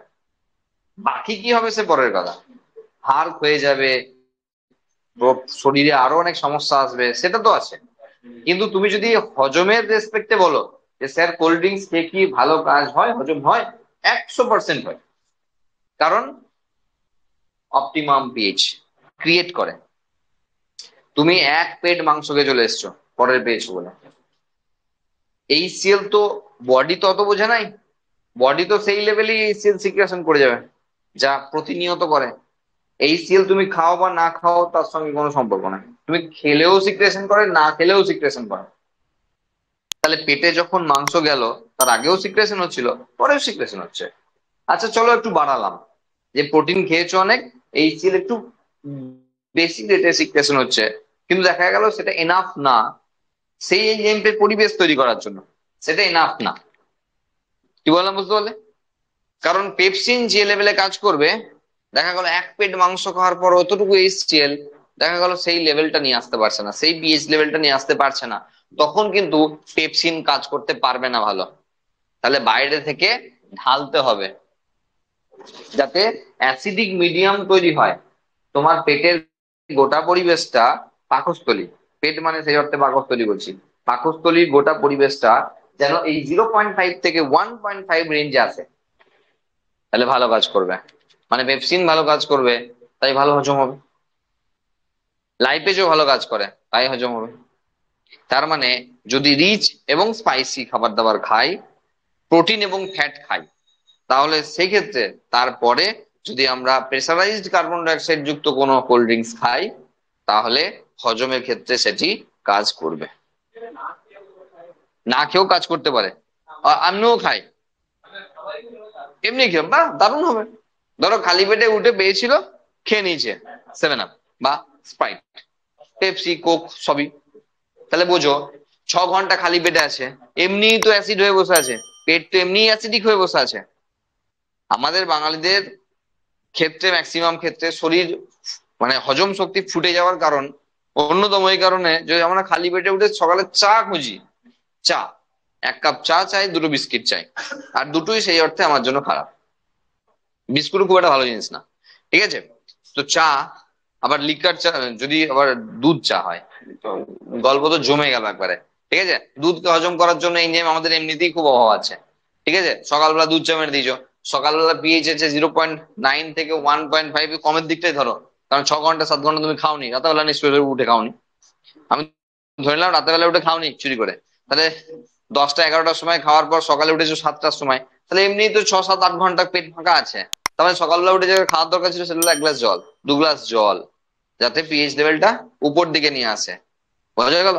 যাতে অ্যাসিডিক লেভেলটা কমিয়ে আনবে, সেই জায়গায় তুমি খালি পেটে 1 কাপ চা খেয়ে নিলে, এমনি বার হয়ে যাবে। আবার যদি স্প্রাইটের কথা বলছো তাহলে তো হয়ে গেল, মানে তো একবারে সোনায় সোহাগা হয়ে গেল, তাই না? মানে অ্যাসিডিক ছিল, তুমি আরো অ্যাসিডিক করে দিলে। আমরা আলোচনা করব এই নিয়ে, অনেক মজাদার আলোচনা করব, কিন্তু সেটা ইউনিট 5-এ আসবে, ডাইজেস্টিভ সিস্টেম পড়ার সময়, সেখানে আরো অনেক কিছু আমরা খাই। তো সেগুলো কখন খাই না খাই জানা বোঝা আছে কি, সেগুলো নিয়ে আলোচনা করব। ইনোপেপটিজও খাই আমরা, আমরা যেমন কোল্ড ড্রিঙ্কস খাই তেমন ইনোপেপটিজও খাই, প্রয়োজন মতো আমরা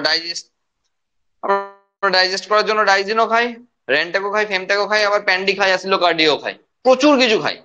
কিন্তু সবগুলোর কি একই রকম কাজ? সবগুলোই কি যখন ইচ্ছা খাওয়া যায়? খাওয়া যায় না। তার মধ্যে একটা উদাহরণ তোমরা এখানে পাচ্ছ, যেখানে খালি পেটে কোল্ড ড্রিঙ্কস খাওয়া যায় না। ঠিক আছে, কারণ সেটা সকালবেলা কেন, তুমি বিকালবেলাও হতে পারে, হয়তো 12টার সময় ভাত খেয়ে বেরিয়েছিলে বন্ধুর সঙ্গে ঘুরতে ঘুরতে ঘুরতে, বিকেল হয়ে গেছে, 5টা বাজছে, চল একটা কোল্ড ড্রিঙ্কস খাই, হ্যাঁ, দিয়ে 2টো স্প্রাইট নিয়ে দুজন মেরে দিলে। তো রাত সকাল কেন, সেই তো 12টার পর 5টা, তো একই কেস হলো না, 5 ঘন্টার গ্যাপ, তো তুমি কোল্ড ড্রিঙ্কস তখন ক্ষতিই হবে, ভালো তো কিছু হবে না। বোঝা গেল?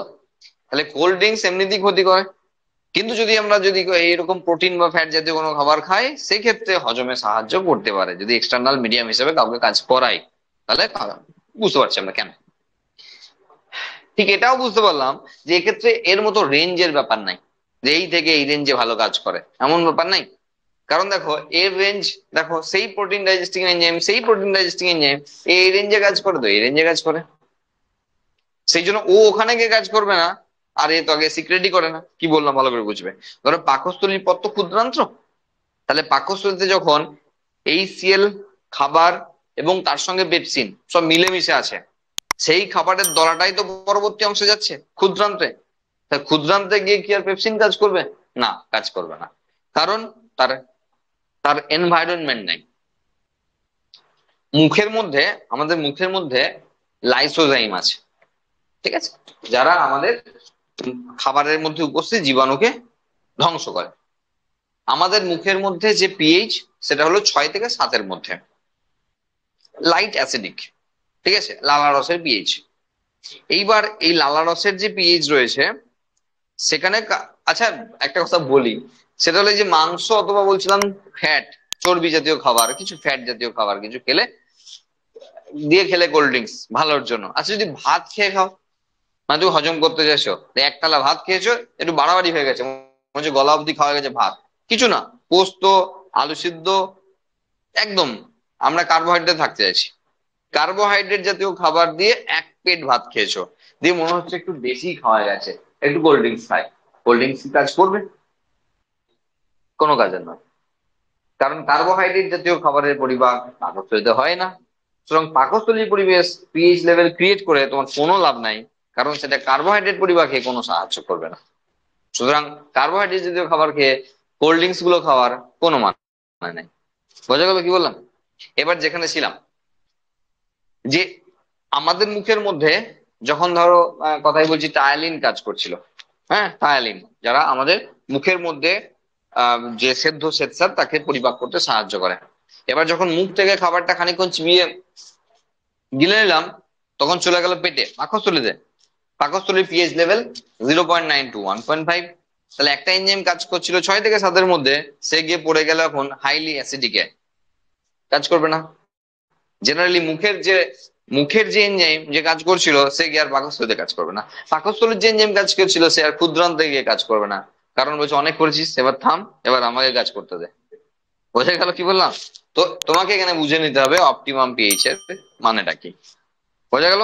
তাহলে যে পিএইচ লেভেলে যে এনজাইম ভালো কাজ করে তখন মানে তাকে তার অপটিমাম পিএইচ বা পরম পিএইচ বলা হয়। সমস্যা কিছু? চল নেক্সট, যখন টেম্পারেচার নিয়ে কথা হচ্ছে তাহলে বলতেই হয় Q10। এটা কি? প্রত্যেক 10 ডিগ্রি উষ্ণতা বৃদ্ধির সঙ্গে সঙ্গে একটা নির্দিষ্ট টাইম পর্যন্ত এনজাইমের কার্যকারিতা দ্বিগুণ হারে বৃদ্ধি পেতে থাকে। একে বলা হয় কিউচেন। কি বললাম? বলছি কোন একটা এনজাইম, যে কোনো এনজাইম, তার প্রতি 10 ডিগ্রি উষ্ণতা বৃদ্ধির সঙ্গে সঙ্গে, ব্র্যাকেটের মধ্যে আছে নির্দিষ্ট উষ্ণতা পর্যন্ত, প্রতি 10 ডিগ্রি উষ্ণতা বৃদ্ধিতে তার এনজাইমেটিক রিয়াকশন ডাবল হয়। মানে মানে ধরো, ধরো ধরো 15, হ্যাঁ 15 ডিগ্রি সেন্টিগ্রেড কোন একটা এনজাইমের, তার বিক্রিয়ার হার কোন ইউনিট ছাড়া বলছি, তার বিক্রিয়ার হার ধরো ধরো এ, তাহলে আর ইউনিটও লাগবে না, এ। তাহলে যখন সে 25-এ যাবে, 25 ডিগ্রি সেন্টিগ্রেড, তখন দ্বিগুণ বাড়বে। যখন সে 35-এ যাবে তখন সে প্রতি 10 ডিগ্রি উষ্ণতা বৃদ্ধিতে দ্বিগুণ হয়, তাহলে 4A হবে। বুঝতে পেরেছি? কিন্তু বলেছি ব্র্যাকেট একটা কথাও বলেছিলাম, সেটা বলেছি একটা নির্দিষ্ট পর্যন্ত, না তো 40-কে পেরিয়েও তুমি লাফিয়ে লাফিয়ে যাবে আর বলবে এনজাইমের হার গতিবেগ বাড়বে, না বাড়বে না। ওই জন্যই আমরা কথাটা বললাম যে একটা নির্দিষ্ট উষ্ণতা পর্যন্ত। তাহলে মোটামুটি রেঞ্জটা এইভাবেই করা হয়, তারপর আর যাওয়া হয় না। ঠিক আছে, আমার রেঞ্জ ছাড়িয়ে যাচ্ছে। তাহলে 15-তে যদি এ ধরো স্পিডে কাজ করে, তাহলে 25-এ গিয়ে 2A স্পিডে কাজ করবে, 35-এ গিয়ে সে 4A স্পিডে কাজ করবে। তাহলে প্রতি 10 ডিগ্রি উষ্ণতা বৃদ্ধিতে এনজাইমের গতিবেগ বা বিক্রিয়ার হার দ্বিগুণ হারে বৃদ্ধি পায়। একে বলা হয় Q10। ঠিক আছে?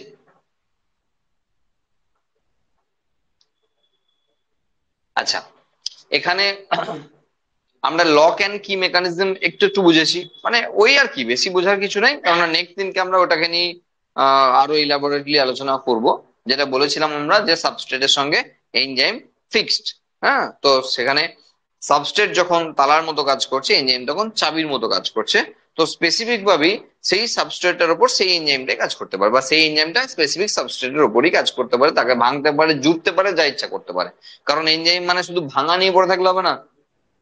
ডাইজেস্টিভ সিস্টেমের উদাহরণ দিচ্ছি আর সুন্দর মনে মনে ভাঙছো, শুধু ভেঙেই যাচ্ছ ভেঙেই যাচ্ছ। কিন্তু আমরা বলে রেখেছি প্রথম থেকে যে এনজাইম গোটা বডিতে কাজ করছে, সুতরাং শুধু ভাঙার কাজ নয়, গড়ার কাজও করতে পারে, অন্য কাজও করতে পারে। সুতরাং আমাদের আগে দেখে নেওয়া উচিত একবার ক্লাসিফিকেশন অফ এনজাইম। ঠিক আছে? তাহলে আমরা বুঝতে পারবো যে যে কনসেপ্টে আমি প্রথমে তোমাকে ঢুকিয়েছি সেই কনসেপ্টে বেশিক্ষণ আটকে বসে থাকলে হবে না। আমরা শুধুমাত্র এনজাইম সাবস্ট্রেট কমপ্লেক্স হ্যান ত্যান এসব বোঝার জন্য বা এই সমস্ত গ্রাফ ফ্রাফ বোঝার জন্য আমরা সবসময় হজমে আছি, তাই বুঝতে সুবিধা হচ্ছে। কিন্তু এটাও তোমাকে ক্লিয়ার করে দিতে হবে আমাকে যে এনজাইম মানে শুধু হজম করার এনজাইম নয়, গোটা বডিতে কাজ চালাচ্ছে এনজাইম। সুতরাং এনজাইমের একটা ক্লাসিফিকেশন আছে। আর সেটা আবারও যদি সেমিস্টার না হতো তাহলে ভীষণ ভীষণ ইম্পর্টেন্ট কোশ্চেন হতো, উৎসেচকের শ্রেণী বিভাগ করো। 6টা গ্রুপ আছে বা ক্যাটাগরি আছে। ক্লাস 9-এ সেই লিনিয়াসের হায়ারার্কি মনে আছে, এবং সেটা স্পেসিফিক ছিল, সাইন্টিফিক্যালি ব্যাপার ছিল একটা। উৎসেচকের ক্ষেত্রেও না সেরকম সাইন্টিফিক ক্লাসিফিকেশন আছে, মানে যাকে যখন ইচ্ছা লিখতে পারি না আমরা, ঠিক আছে, কিন্তু আমরা লিখবো কেন? কারণ ওই সমস্ত এনজাইমের যে ক্লাসিফিকেশন সেটা কিন্তু অ্যাকচুয়ালি আমাদের নিট এগ্রিকালচার লেভেল অব্দি অত ডিটেলসে ফলো করা হয় না, সেগুলো হায়ার স্টাডিতে একদম মাস্টার ডিগ্রি থেকে স্টাডি করা হয়। সেই জন্য জাস্ট শুনিয়ে রাখলাম যে এরকম হয়, হ্যাঁ, কিন্তু আমাদের ফলো করার দরকার নেই। আমরা দেখবো যে বিভিন্ন ক্যাটাগরির কি কি এনজাইম আছে, মানে ক্লাসিফিকেশন মানে এটা কোনো এনজাইমের নাম বলবো না, উদাহরণ তোমাদের জানতে বোর্ড লেভেলে হবে না, মানে প্রত্যেকটা স্টেপ বাই স্টেপ উদাহরণ জানতে হবে না, কেন বলছি, লেখার কেস তো নেই, মিটে গেছে। এবার বোর্ড লেভেলে আশা করি, ধরো এখন তো মডেল কোশ্চেন পেপার দেয়নি, মানে বোর্ড কি করতে চলেছে ঠিক কতটা টাফ করবে সেই মডেল পেপার এখনো দেয়নি, দিক আগে। হ্যাঁ, যদি নর্মালি আগেকার লেভেলের আমরা এমসিকিউ ভাবি, তাহলে এনজাইমের ক্লাসিফিকেশনের ভেতর থেকে কোন একটা রিয়াকশনকে তুলে দিয়ে মাঝে এনজাইমের নাম দিয়ে তোমাকে জানতে চাইতে বলবে না, আশা করি, যেটা কোন গ্রুপের এনজাইম। এটা নিড লেভেল আসবে, নো ডাউট নিড লেভেল আসবে। আর নিড লেভেলে আসা মানে আমাদের এনসিইআরটি ফলো করতে হবে। সুতরাং এই বইয়ে গাদা গাদা উদাহরণ পড়ে আমাদের কোনো লাভ নেই। আমরা এনসিইআরটি তে যে দু একটা উদাহরণ পাবো একদম জায়গায় স্পেসিফিক ভাবে থাকবো, বেশি বাড়াবাড়ি করে কোনো লাভ হবে না। বোঝা গেল?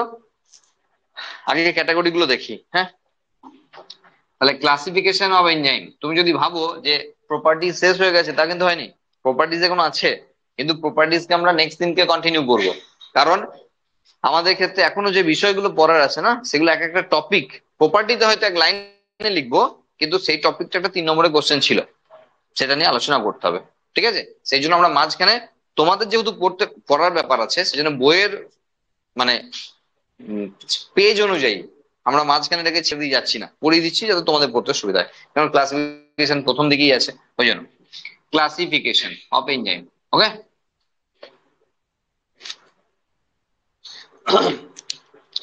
দেখো একটা ক্যাটাগরি রয়েছে যাকে বলা হয় অক্সিডো রিডাকটেজ।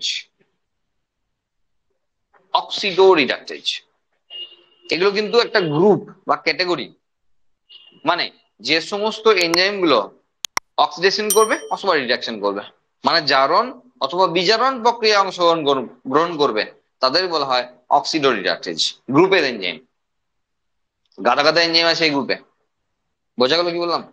তাহলে অক্সিডো রিডাকটেজ এই গ্রুপের এনজাইমরা কি করবে, হয় অক্সিডেশন করাবে অথবা রিডাকশন করাবে, মানে হয় জারণ প্রক্রিয়ায় অংশগ্রহণ করে অথবা বিজারণ প্রক্রিয়ায় অংশগ্রহণ করে, তাদেরকে বলা হয় অক্সিডো রিডাকটেজ। ওকে, নেক্সট গ্রুপ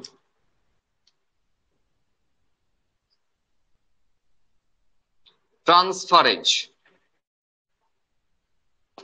কি করবে, এরা কোনো গ্রুপকে ট্রান্সফার করে, এরা কোনো গ্রুপকে ট্রান্সফার করবে, যে সমস্ত এনজাইম তাদেরকে বলা হয় ট্রান্সফারেজ। আচ্ছা, একটা গুরুত্বপূর্ণ বিষয় আমার প্রথমেই বলা উচিত ছিল, সেটা বলা হয়নি, এজ। প্রত্যেকটি উৎসেচকের শেষে এএসই এই কথাটি থাকবে। একমাত্র ব্যতিক্রম রয়েছে protein digesting enzyme, pepsin, trypsin, ইরিপসিন, এরা ব্যতিক্রম, যাদের শেষে আয়ন লাগানো আছে, মানে তারা প্রোটিন। সব এনজাইমই প্রোটিন, রাইবোজোম বাদ দিয়ে সব এনজাইমই প্রোটিন, কিন্তু সবার শেষে দেখো এএসি। তুমি কত নাম নেবে বলো?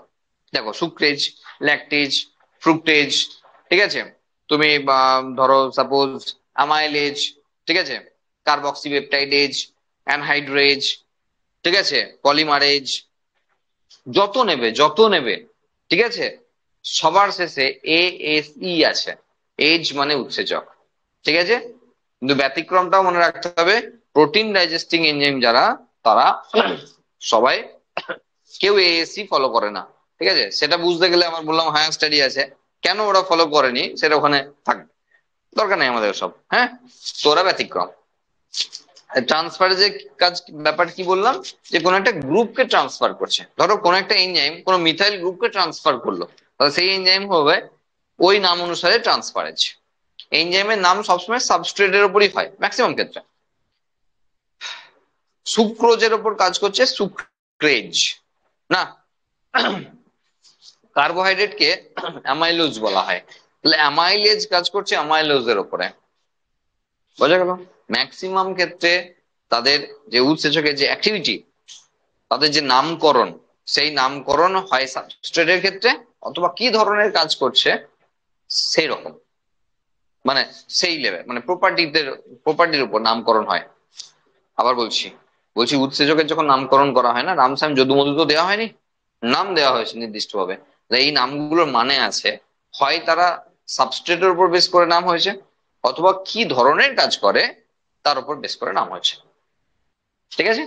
তাহলে ট্রান্সফারের ব্যাপার হলো, যখন কোনো গ্রুপকে ট্রান্সফার করছে যে এনজাইম, তখন তাকে বলা হবে ট্রান্সফারেজ। এগুলো ক্যাটাগরি। ধরো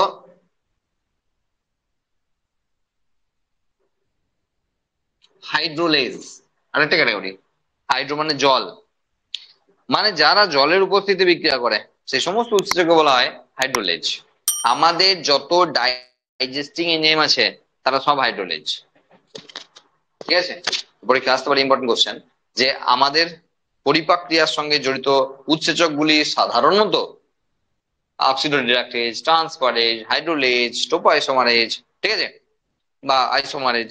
তো তখন হাইড্রোলেজ লিখতে হবে। মানে কি দাঁড়ালো? আচ্ছা, আমরা যখন লাইসোজোম পড়েছিলাম মনে আছে? আমরা বলেছিলাম 50 ধরনের সব ডেঞ্জারাস টাইপের মানে হাইড্রোলেজ এনজাইম আছে, হাইড্রোলাইটিক এনজাইম আছে, এরকম বলেছিলাম। হাইড্রোলাইটিক এনজাইম আছে, ঠিক আছে? তাহলে ওই এনজাইম গুলো সবাই, মানে যে সমস্ত এনজাইম জলের উপস্থিতিতেই বিক্রিয়া করতে পারে, তাছাড়া বিক্রিয়া করতে পারে না, তাদেরকে বলা হয় হাইড্রোলেজ। বোঝা গেল? তাহলে এখানে দেখো, তুমি আমাদের ডাইজেস্টিভ সিস্টেম, তুমি যদি ডাইজেস্টিভ সিস্টেম পড়ো, দেখবে তোমাকে কম বেশি 30টা এনজাইমের নাম শুনতে পাবে, কম বেশি, মানে খুব কম করে হলে, বেশি না, কম করে হলে 30টা এনজাইমের নাম শুনবে। তো সবাই তারা হাইড্রোলেজ। ঠিক আছে? তাহলে আমাদের যত ডাইজেস্টিভ এনজাইম আছে সবাই হাইড্রোলেজ, জলের উপস্থিতিতে কাজ করে। এই কারণের জন্য হজম করার জন্য না জল খুব প্রয়োজনীয় জিনিস। ঠিক আছে? এবার দেখো, ছোট্ট বিষয় পরে বললেও হতো, এখনই আমি বলে রাখি। সেটা হলো, ধরো তুমি ভাত খেলে, অনেক মানুষ তো অনেক রকমের আছে না, ওই জন্য ডাইজেস্ট সিস্টেম পড়াতে গিয়ে না প্রচুর সময় যদি দাও তাহলে আমি নেবো। প্রচুর সময়, অঢেল আলোচনা আছে, সব গল্প যা তোমাকে বুঝতে সাহায্য করবে। আচ্ছা, বায়োলজি তুমি ছেড়েও দিতে পারো এইচএস এর পর, না বলছি বায়োলজি তুমি তো এইচএস এর পর ছেড়েও দিতে পারো, তুমি ইঞ্জিনিয়ারিং লাইনে চলে যেতে পারো, তুমি ফিজিক্স অনার্স করতে পারো। কিন্তু এমন কিছু টপিক আছে যে টপিক গুলোকে তোমাকে সারা জীবন কাজে দেবে, যদি তুমি মন দিয়ে শুনে নাও। কারণ বডিটা তো আমারই না, আমি তো বাঁচবো জানি, পড়ি না কেন, আর না পড়লেও তো, তাহলে সেই জিনিসগুলো কিন্তু আমাকে জানতে হবে। আমি যদি সকালবেলা কোল্ড ড্রিঙ্কস খাওয়াটা উচিত নয়, কেন উচিত নয় তা জানলাম, তা কিন্তু আমার সারা জীবনের জানা, যদি আমি মনে রাখি। বুঝে গেল? কি বলতে চাচ্ছিলাম সেটাই ভুলে গেছি। আচ্ছা, মনে পড়েছে। ধরো অনেক মানুষ আছে এরকম, ধরো খাবারটা খেয়ে নিল, জল নিয়ে বসেছে। অনেকে আছে এমন যারা জলের বোতলটা নিয়ে খেতে বসে। হ্যাঁ, এমনি তো সব ভোজ বাড়িতেই আগে জল দেয় তারপরে খাবার দেয়। অনৈতিক, অনৈতিক কাজ করছে। যাই হোক, জল খাবারের সঙ্গে খেলে হবে না। খাবার খাওয়ার অন্তত অন্তত পক্ষে আধ ঘন্টা পর, ভালো হয় যদি 1.5 থেকে 2 ঘন্টা পর, ভালো হয়। অতক্ষণ ধৈর্য রাখা যায় না অনেকের। হ্যাঁ, হ্যাঁ, কিন্তু মিনিমাম আধ ঘন্টা ফলো করা উচিত। হ্যাঁ, তুমি এক ঢোক খেতে পারো, জাস্ট খাবারটাকে গলা থেকে নামানোর জন্য। হয়তো ভাত টাত সব খেয়ে নিলে, শেষে এক ঢোক জলটাকে শান্তি করে নিলে, যে সব খাবার দাবার নেমে গেল, আমার পেটে ঢুকে গেল, ব্যাস এইটুকু শান্তি তুমি করাতে পারো। কিন্তু দেখি কি আমরা, যে খাবারটা খেলো ঢক ঢক ঢক ঢক ঢক করে যতক্ষণ পারলো একবার মেরে দিল, তাতে সে পরোটা খেয়েও মেরে দিল। না, দোকান বাজারে ঘুরলে দেখতে হবে, খেলো পরোটা, সকালে গোটাটা খালি পেটে ছিল, সকাল 10টার সময় এক পেট পরোটা খেয়ে নিলো। তারপরে যদি আবার সেই পেটাই পরোটা, আরো অনেক নাম আছে, হ্যাঁ, সেই নামগুলা নিলাম না। হ্যাঁ, ছেঁড়া পরোটা, না মারের একটা নাম আছে, হ্যাঁ, সেই পরোটা, যাই হোক, খেয়ে নিল এক পেট, দিয়ে এক পেট জল খেয়ে নিল, হ্যাঁ, ডক্টর জল খেয়ে নিল, যেমন একটু এক কাপ চাও খেয়ে নিল, জমে ক্ষীর হয়ে গেল মানে। ঠিক আছে, মানে ব্যাপারটা জমে ক্ষীর হয়ে গেল। যা হলো না তার পেট বুঝবে কি হলো। তার পেট বুঝবে কি হলো, কারণ তাকে তো কিছু করতে হবে না, তার পেট কে করতে হবে, তার পেট বুঝবে কি হবে এবার। হ্যাঁ, তো যাই হোক, বিষয়টা হলো এরকম। দেখো, খাবারটা পরিপাক করবে এনজাইম। তুমি যদি খাবারের সঙ্গে সঙ্গে এক বোতল জল ঢেল দাও, এনজাইম গুলো ডাইলিউট হয়ে যাবে না, গুলে যাবে তো। তাহলে তাদের কনসেন্ট্রেশন সেটা আরো কমে যাবে, ঘনত্ব কমে যাবে না, তাহলে কাজ করতে পারবে না। বোঝা গেল? সেটা আমরা নেক্সট দিন এই গ্রাফে আসবো, আবার আরো বোঝার চেষ্টা করব কেন। ঠিক আছে? তাহলে এখানে বুঝতে পারবো আমরা যে ঘনত্বটা কমে গেলে ভালো কাজ করবে না, কারণ এনজাইম তো কমেই দিচ্ছ তুমি। হিসাব মতো গোটা পেটে এনজাইমের পরিমাণ কমে গেল, এক গ্লাস জল ঢেলে দিয়ে, তাহলে কাজ করলো না। তাহলে কতক্ষণ ওয়েট করতে হবে? আগে ভেঙে যাক, আগে ভেঙে যাক। তোমার তো মেন উদ্দেশ্য হলো অ্যাবজর্পশন, তখন গুলতে হবে। আগে ভাঙতে দাও, তবে তো গুলবে। তা সব খাবার ভেঙে গেল, এবার জল ঢেলে দেয়, গুলে গেল, এবার অ্যাবজর্ব করে নেবে। এত আর কি মেনটেন করে, যখন ইচ্ছা খাবে, কোনো অসুবিধা নেই। ঠিক আছে? কিন্তু মেনটেন করলে ভালো, কারণ এটা তো ফিজিওলজি। তাহলে খাবারটাকে আগে আমাকে ভাঙতে দিতে হবে, এনজাইম গুলোকে কাজ করার সুযোগ দিতে হবে, আর জল সেখানে গিয়ে ঝামেলা করতে পারে। এবার তুমি বলো, স্যার এই তো বললেন যে আমাদের যত উৎসেচক কাজ করে তবে তো হাইড্রোলিক, হ্যাঁ তো তো জলের উপস্থিতি কাজ করে। আরে সেইটুকু জল তুমি খেয়েছো, মানে যখন ভাত খাচ্ছো, ডাল দিয়ে, পটল আলু তরকারি দিয়ে, মাছ ভাজা মানে মাছের ঝাল দিয়ে ভাতটা খেয়ে নিলে, তো কি মনে হয় তোমার জল গেল না? কত জল গেছে তোমার পেটে, ওই জল না for this type of enzyme. বোঝা গেল কি বললাম? ওইটা দরকার নাই, তার জন্য তোমাকে এক্সট্রা জল দিতে হবে না, খাবারের সঙ্গে যে জল গেছে সেটাই না। বোঝা গেল কি বললাম? চলো নেক্সট গ্রুপ। তাহলে হাইড্রোলেজ বুঝলাম, যারা জলের উপস্থিতি বিক্রিয়া করে।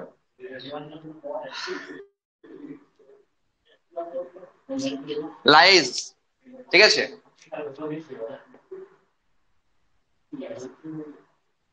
আইসোমারেজ আর লাইগেজ, এই ছটা টাইপ। হ্যাঁ, লাইজটা বোঝো। লাইজ হলো যে যদি কোনো এনজাইম কোন একটি সাবস্ট্রেটের উপর কাজ করার সময় কোনো বন্ড ক্রিয়েট করে অথবা বন্ড ব্রেক করে, তখন সেই টাইপের উৎসেচককে বলা হবে লাইজ। লাইজ আর লাইগেজ আলাদা, ভালো করে মন দিয়ে শুনবে দুটো পার্থক্য। লাইজ হলো এরকম যে যখন আমরা সেই স্যাচুরেটেড আর আনস্যাচুরেটেড ফ্যাটি অ্যাসিড দেখাচ্ছিলাম না, আমরা double bond triple bond create করছিলাম, হ্যাঁ? তো যদি কোনো এনজাইম এই ধরনের বন্ড ক্রিয়েট করতে পারে অথবা বন্ডকে ব্রেক করতে পারে, তখন তাদের সেই গ্রুপের এনজাইমকে বলা হয় লাইজ। কিন্তু এই যে বন্ড ক্রিয়েট করা অথবা ব্রেক করার যে অনুপ্রেরণা নবান্ন থেকে আসে না, সেই অনুপ্রেরণা আসবে সেই মলিকিউল থেকে, যে মলিকিউলকে ভাঙছে অথবা গড়ছে, তখন সেই গ্রুপের নাম হবে লাইজ। আর যদি সেই অনুপ্রেরণা আসে এটিপি থেকে, তখন লাইগেজ। বোঝা গেল? ভুল ভাবে নিও না, ঠিক ভাবে নিও ব্যাপারটা। বলছি এখানেও double bond triple bond create করার গল্প আছে, ভাঙার গল্প আছে। এখানেও বন্ড ক্রিয়েট করা ভাঙার গল্প আছে। এখানে বন্ড ক্রিয়েট অথবা ভাঙার জন্য যে শক্তি ঠিক বলবো না, কিন্তু মানে ক্রিয়েট করার জন্য দায়ী যারা, তারা কিন্তু সেই মলিকিউল যার উপর কাজ করছে, তারা করবে এটা। আর এখানে যে করতে সাহায্য করবে সে হলো এটিপি। এটিপির থ্রু দিয়ে যদি বন্ড ক্রিয়েট হয় অথবা ভাঙে, তখন সেটা লাইগেজ। আর যদি সেই মলিকিউল এখানে দায়ী হয়, তখন সেটা হলো লাইজ। এই দুটোর মধ্যে বেসিক ডিফারেন্সটা একটু ভালো করে দখলে বইয়ে মার্ক করে রাখবে, নাহলে কিন্তু বুঝতে পড়া অসুবিধা হবে। হ্যাঁ, মার্ক করাটা আজকাল করে করতে হবে, নাহলে পরে কিন্তু সব মনে হবে কিছুই স্যার পড়ায়নি, যেমন হয় আর কি। হ্যাঁ, রইল বাকি আইসোমারেজ। ধরো, ধরো গ্লুকোজ 6 ফসফেট, আইসোমারেজ, আইসো আইসো আইসোমারেজ।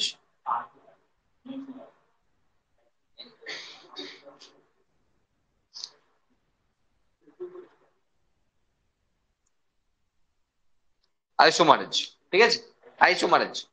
তো আইসোমারেজের ব্যাপারটা হলো এরকম। ধরো গ্লুকোজ 6 ফসফেট সেখান থেকে ফ্রুক্টোজ 6 ফসফেটে কনভার্ট করছে, যে কাজ করবে তার নাম আইসোমারেজ। কারণ গ্লুকোজ আর ফ্রুক্টোজ পরস্পর আইসোমার। ধরো, সাপোজ ধরো গ্লুকোজ, হ্যাঁ, গ্লুকোজ, এবার গ্লুকোজের সঙ্গে ধরো এটিপি যুক্ত হলো, দিয়ে বেরিয়ে গেল ধরো এডিপি প্লাস ইনঅর্গানিক ফসফেট।